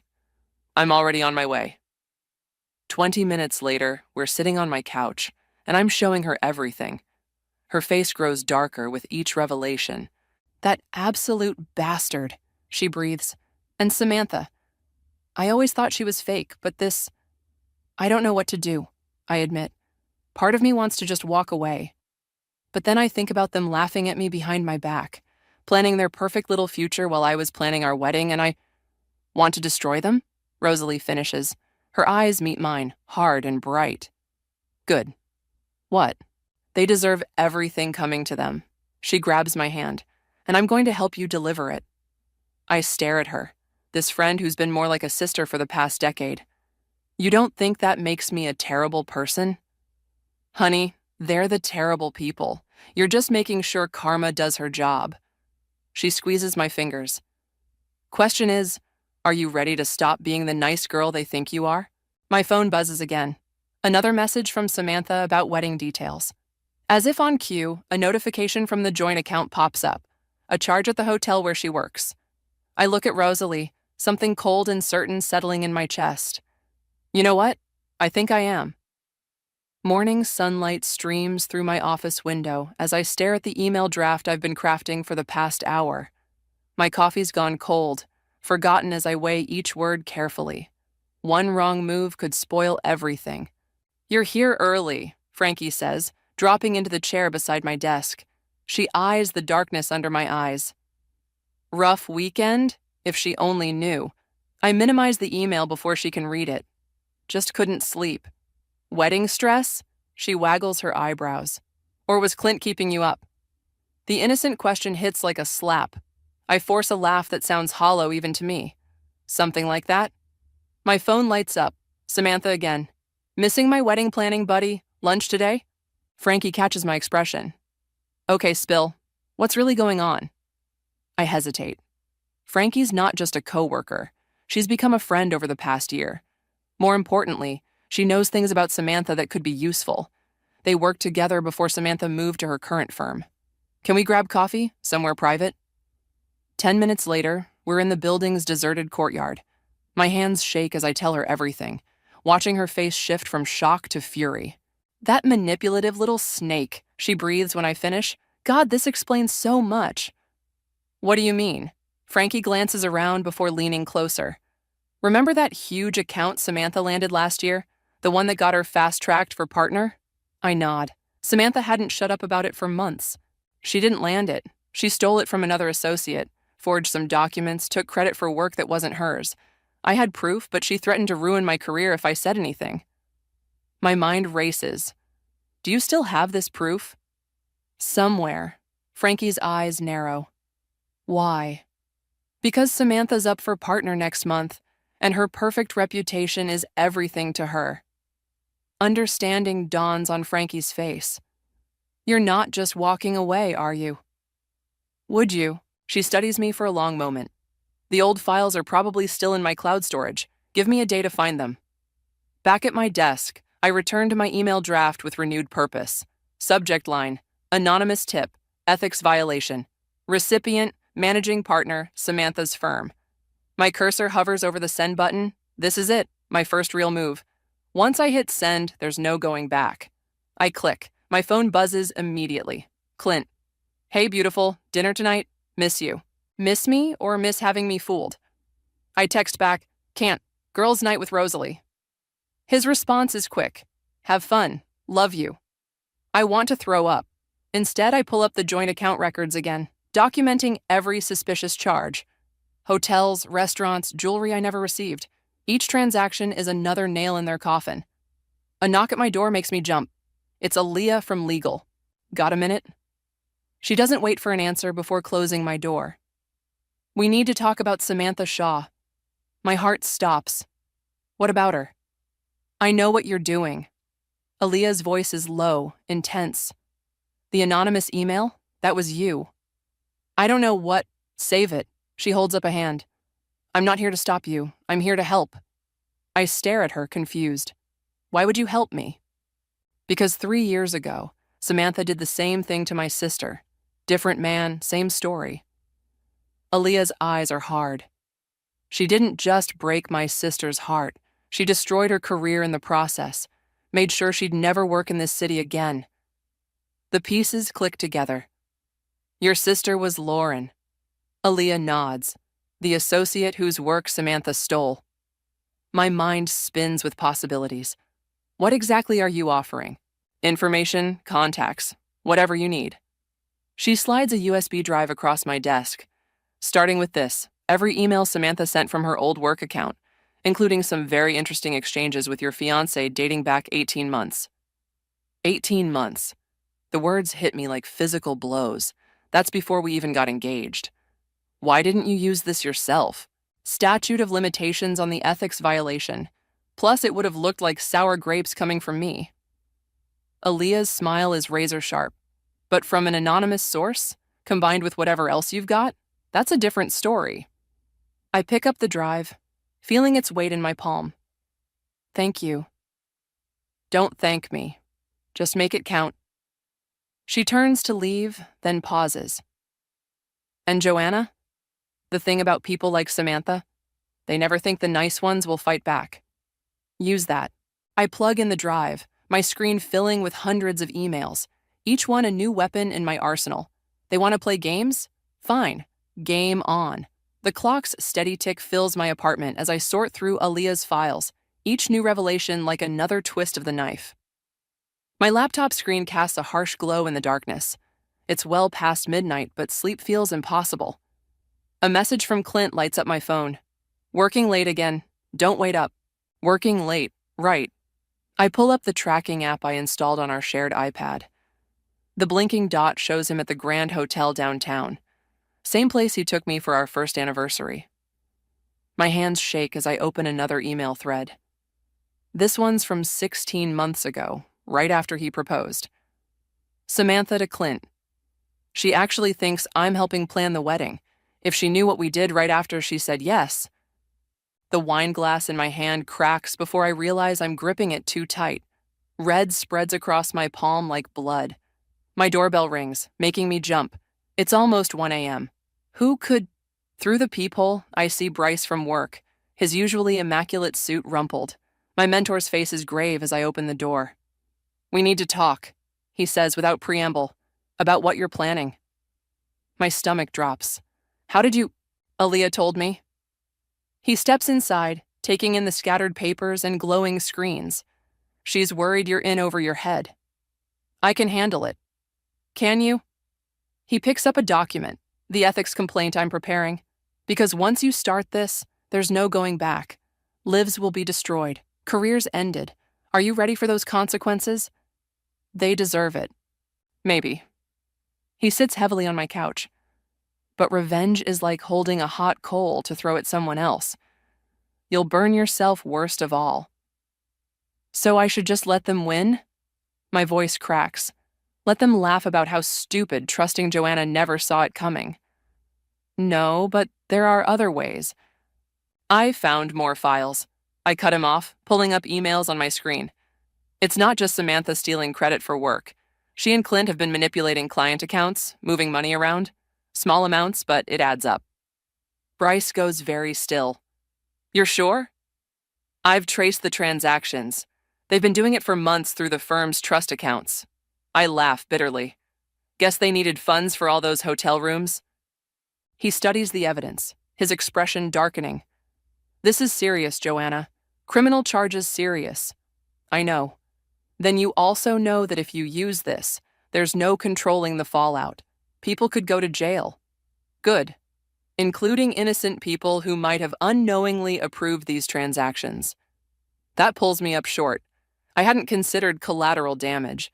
Look, Bryce says gentler, I understand wanting justice, but sometimes the best revenge is living well. Walk away, start fresh. My phone buzzes, Samantha posting on Instagram. A photo of her and Clint at the hotel bar, his arm around her waist. Caption, late night work session with the best mentor ever. Zlarp, blessed. I turn my phone to show Bryce. Still think I should walk away? He stares at the photo, jaw tightening. They're not even trying to hide it anymore, are they? They think I'm too pathetic to notice, too nice to fight back. I meet his eyes. Are they right? After a long moment, he sighs. No. But if we're doing this, we're doing it smart. No room for mistakes. We? You think I'm letting my best analyst take on corporate fraud alone? He pulls out his phone. I know some people in the SEC. Let me make some calls. Hope flares in my chest. You'll help me? On one condition. His expression is deadly serious. We do this by the book. Everything documented, everything legal. No shortcuts, no matter how tempting. Deal? I think about the other plans I've been considering. The more personal, painful forms of revenge. But Bryce is right. This needs to be bulletproof. Deal. He nods, already dialing. Good. Now show me everything you've found. And Joanna? He pauses. Delete that tracking app. We do this clean, or we don't do it at all. I close the app, watching Clint's location disappear. Bryce is right. I need to be smarter than my anger. My phone lights up again. Another Instagram notification. This time it's an old photo Samantha posted. Me and her at my engagement party, both beaming at the camera. Caption, throwback to the happiest day. Can't wait to stand beside my best friend at her wedding. I show Bryce. They really think they're untouchable. He looks at the photo, then at the financial records spread across my coffee table. Then let's prove them wrong. Properly. I nod, something cold and certain settling in my chest. They want to play at being professional? Fine. Let's get professional. Rosalie's hug feels like armor as I try to stop shaking. We're in her kitchen, and I've just shown her the latest Instagram post. Samantha and Clint at a jewelry store, her trying on rings. The caption, just helping my bestie pick the perfect wedding bands. I'm going to be sick, I whisper. No, you're not. Rosalie's voice is steel. You're going to be angry. I am angry. I'm furious. But it's not enough. I push away from her counter. The SEC investigation could take months. Meanwhile, they're out there flaunting everything, making me look like an idiot. So, don't wait. She pours more wine. You have enough to destroy them both right now. Bryce says we have to do this right. By the book. Bryce isn't the one watching his fiancée parade around with his mistress. Rosalie's eyes narrow. Speaking of which, why is he so invested in helping you? I pause, wine glass halfway to my lips. What do you mean? I mean, he's awfully concerned about how you handle this.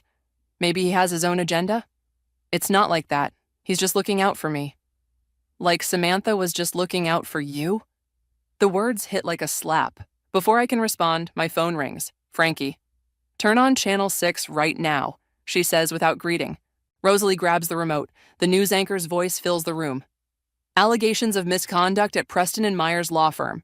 Sources say multiple partners are under investigation for financial irregularities. My heart stops. This wasn't supposed to leak yet. Did you do this? Frankie demands. No, I don't know how. Well, Samantha's having a meltdown at the office. She's convinced someone's out to get her. Is she naming names? Not yet, but Joe? Frankie's voice drops. She's not the only one panicking. Half the senior partners are shredding documents like crazy. I think of Bryce's warnings about collateral damage. What if he was right? My phone buzzes. Speak of the devil. Need to see you. Office. Now. I have to go. I grab my coat. Want me to come? Rosalie offers. I shake my head. I need to handle this. The office is eerily quiet for midday. Bryce's face is thunderous as I enter his office. Close the door. I do. I didn't leak anything. I know. He runs a hand through his hair. Because I did. What? The SEC was dragging their feet. But now? He gestures at his computer, showing dozens of news alerts. Now they have to act fast, before evidence disappears. But I said we do this legally. I never said we couldn't force their hand. He leans forward. But there's something else you need to know. My stomach drops. What? The financial trail? It goes deeper than Samantha and Clint. Way deeper. He pulls up a document. Look who authorized their access to those accounts. A familiar name jumps out. My blood runs cold. No, that's impossible. I'm sorry, Joanna, but Rosalie's signature is all over these documents. The room spins. I grab his desk for support. She's my best friend. Is she, or has she been playing both sides? My mind races back through conversations, subtle suggestions, pushing me toward rash actions. Oh God, I sink into a chair. She's been feeding them information. The question is why? Bryce's voice is gentle.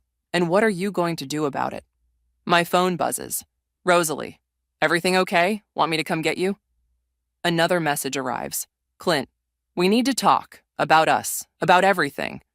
Then Samantha, I know it was you. Better watch your back. The threats don't frighten me anymore. What terrifies me is how close I came to confiding everything in Rosalie. How many of my plans has she already leaked? Joanna? Bryce prompts softly. What do you want to do? I look at my phone, at the people I trusted most, trying to play me from all sides. Fine. They want to see what happens when nice girls get pushed too far? I meet Bryce's eyes. I want to play them at their own game. He nods slowly. Then let's make sure you win. I silence my phone, ignoring the cascade of messages. They think they know what I'm planning. They don't know anything. Not yet. The engagement party invitation sits on my kitchen counter like a ticking bomb. Rosalie dropped it off this morning. Cream-colored cardstock with gold lettering, celebrating Clint and me. As if nothing's changed. As if she hasn't been betraying me all along. My phone lights up. Samantha. Everything's set for Saturday. Can't wait to toast the happy couple. I bet you can't. A knock at my door makes me jump. Through the peephole, I see Frankie looking nervous. We have a problem, she says as soon as I let her in. Samantha knows about the SEC tip. My heart races. How? Because Rosalie told her. Frankie pulls out her phone, showing me screenshots. They've been working together for months. Look at the dates. The timestamps match perfectly with every major decision I've made about the wedding. Every time I confided in Rosalie, she was reporting back to them. There's more. Frankie hesitates. They're planning something for the engagement party. I don't know what, but another knock cuts her off. This time it's Aaliyah. Good. You're both here. She closes the door firmly. We need to move fast. Bryce just got called into an emergency board meeting. They're trying to pin the financial irregularities on him. What? The room spins. But he's helping me. Exactly. Samantha and her allies are framing it as a vendetta. They've manufactured evidence suggesting he's been manipulating accounts to set them up. My stomach lurches. This is my fault. I dragged him into this. It gets worse. Aaliyah continues. Rosalie's been spotted meeting with the board. She's their star witness. Of course she is. My best friend, the perfect betrayal artist. My phone buzzes. Clint, can we talk, please? It's important. Then Rosalie. Girl, where are you? We need to finalize the party details. And Samantha. Better watch your steps, sweetie. Wouldn't want anything to ruin the big day. Something inside me snaps. No. I stand up, surprising even myself with how steady my voice is. They don't get to win this one. Frankie and Aaliyah exchange glances. What are you thinking? Aaliyah asks carefully. I pick up the invitation, running my fingers over the embossed letters. They want an engagement party? Let's give them one they'll never forget. Joanna, Frankie starts. Listen. I lay out the evidence we've gathered, the financial records, the emails, Rosalie's betrayal. They think they've backed us into a corner, but they've actually given us the perfect stage. Understanding dawns in Aaliyah's eyes. The party. Everyone who matters will be there. Exactly. Board members, firm partners, clients. I smile and it feels dangerous. The perfect audience. It's risky, Frankie warns. If it backfires, then I've lost everything anyway. I meet their eyes, but I'm not going down alone. My phone rings. Bryce, I put it on speaker. They're moving faster than we thought, he says without preamble. The board meeting's a setup. They're voting to terminate me tomorrow. Unless I throw you under the bus. Say you fabricated everything out of jealousy. I close my eyes, pieces clicking into place. That's their play. Discredit you. Discredit the evidence. Pretty much. He sounds exhausted. I'm sorry, Joanna. I tried. Don't apologize. I look at the invitation again. Come to the party. What? Trust me. Just be there. After we hang up, Aaliyah raises an eyebrow. You sure about this? No. I pull up my email, starting to type.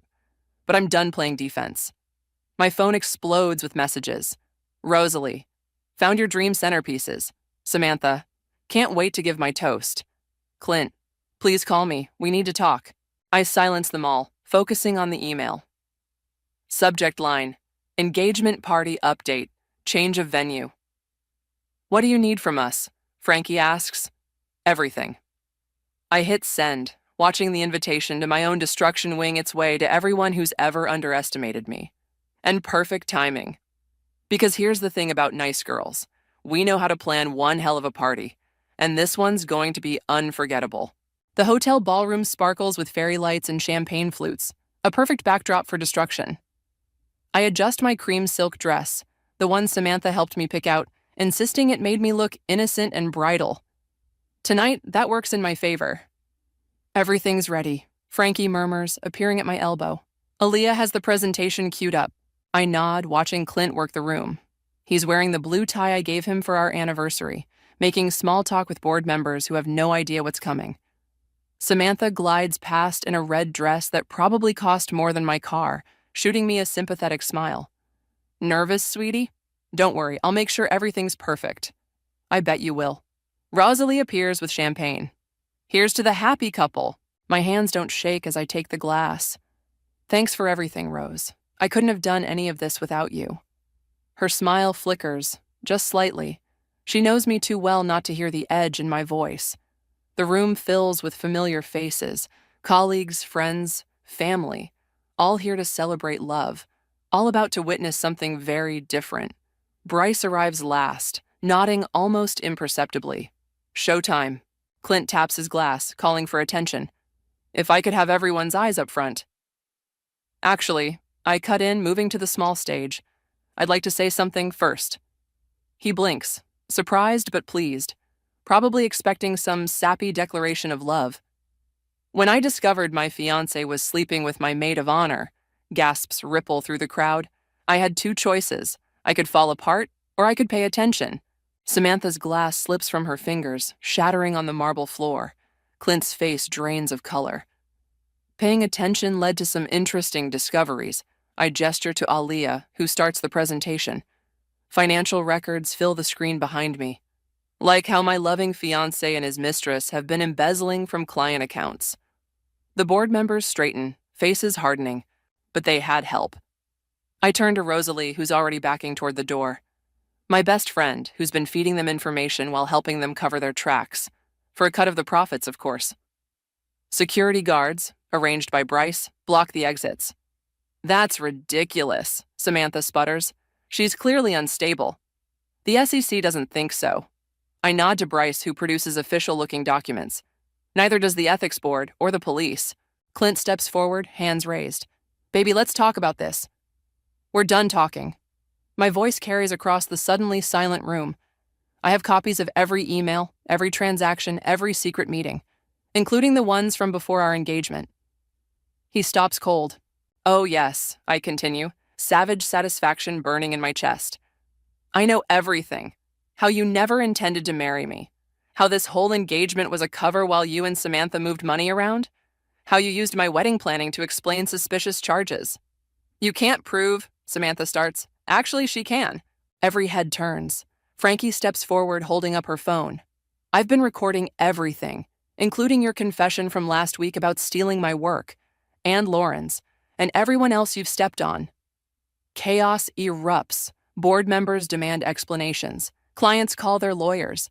Security moves in as Samantha lunges for Frankie's phone. Through it all, I stay perfectly still, watching my carefully constructed bomb detonate. Joanna. Rosalie's voice breaks as security leads her past. I'm so sorry. Save it for your testimony. Clint makes one last attempt, reaching for my hand. I did love you in my way. I step back, letting him grasp air. Your way wasn't good enough. The police arrive, badges flashing. Samantha's mascara runs as they read her rights. She looks smaller somehow, stripped of her power. You've ruined everything, she spits. No. I smile and it feels like freedom. I just showed everyone who you really are. Bryce appears at my side as they're led away. You okay? Ask me tomorrow. I watch Clint's blue tie disappear through the door, but I think I will be. The room buzzes with shocked conversations and hurried phone calls. My perfectly planned engagement party has become perfectly planned exposure. Every person who needs to witness their downfall is here, recording, remembering. Ms. Lewis, a detective approaches. We'll need your official statement. I nod, suddenly exhausted. It's done. All of it. Aaliyah squeezes my shoulder. Need company at the station? No. I straighten my cream silk dress. No longer innocent, no longer bridal. I can handle this part alone. Because that's the thing about nice girls. We don't just get even, we get better. Dawn breaks over the city as I leave the police station, my heels clicking against empty sidewalks. My cream silk dress is wrinkled, mascara smudged, but I've never felt more polished. My phone, silent for hours during questioning, buzzes to life. Dozens of messages flood in. Colleagues, friends, even Clint's mother expressing shock and support. I ignore them all, opening only one. A news alert about multiple arrests at Preston and Myers. A familiar car idles at the curb. Bryce rolls down his window. Need a ride? Actually, I think I'll walk. The morning air feels clean, new. But thank you for everything. He studies me for a moment. You know, when I first agreed to help, I thought this was about revenge. Wasn't it? No. He smiles slightly. This was about justice. There's a difference. I think about Samantha's face as they led her away. Clint's stammered excuses, Rosalie's tears. The satisfaction I feel isn't hot like vengeance. It's cool and clear, like truth finally surfacing. The board wants to meet with you, Bryce continues, about taking over Samantha's clients. I laugh. Seriously? You proved yourself more competent than half their partners last night. Plus, you've got quite a fan club forming. Seems a lot of people were waiting for someone to expose the rot. I'll think about it. But we both know I won't accept. That firm holds too many ghosts now. My phone buzzes again. Frankie. Breakfast? Aaliyah's buying. This time I smile and reply, on my way. The diner is nearly empty when I arrive. Frankie and Aaliyah occupy a corner booth, looking as exhausted as I feel. A third person sits with them. Lauren, Aaliyah's sister, the first of Samantha's victims. Hope you don't mind, Aaliyah says as I slide in. She wanted to thank you in person. Lauren's eyes are bright. You did what I couldn't, what none of us could. We did it together. I accept the coffee Frankie pushes my way. All of us. Speaking of together, Frankie pulls out her tablet. You might want to see this. It's an email from one of the board members, announcing an internal investigation into similar patterns at other firms. Apparently, Samantha and Clint's scheme wasn't unique, just the first to be exposed. They're calling it the Nice Girl Rebellion. Aaliyah smirks. Apparently, you've inspired quite a movement. That's not what I intended. No?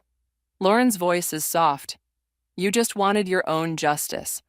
But sometimes that's enough to show others they can fight too. My phone lights up. A text from an unknown number? My heart stops when I read it. Should have known you'd figure it out. You were always smarter than they thought. R. Rosalie. Somehow messaging from custody. Another text follows. For what it's worth, I really was your friend, until ambition made me forget what that meant. I'm sorry. I stare at the words until they blur. Part of me wants to respond, to ask why, to understand how our decade of friendship meant so little, but some questions don't deserve answers. I delete the messages. You okay? Frankie asks. Getting there. I look around the table at these women who stood beside me, who helped turn betrayal into breakthrough. Actually, I have a proposition for you all. They lean in as I outline my idea, a new consulting firm specializing in corporate ethics and fraud prevention, using our combined experience to help others spot the warning signs we missed. Turn our scars into armor. Aaliyah muses, I like it. More than that, Lauren adds, turn them into shields for others. My phone buzzes one last time. Bryce. Whatever you decide, you've got my reference. And my respect. I think about the woman I was just days ago, planning a wedding built on lies. She seems like a stranger now, someone who measured her worth by others' approval. So, Frankie grins, raising her coffee cup. What should we call ourselves? I look down at my wrinkled cream silk dress, then at these fierce, brilliant women who helped me rise from its ashes. The answer comes easily. Phoenix Partners. Because that's the final lesson about nice girls. We don't just survive the fire, we learn to fly.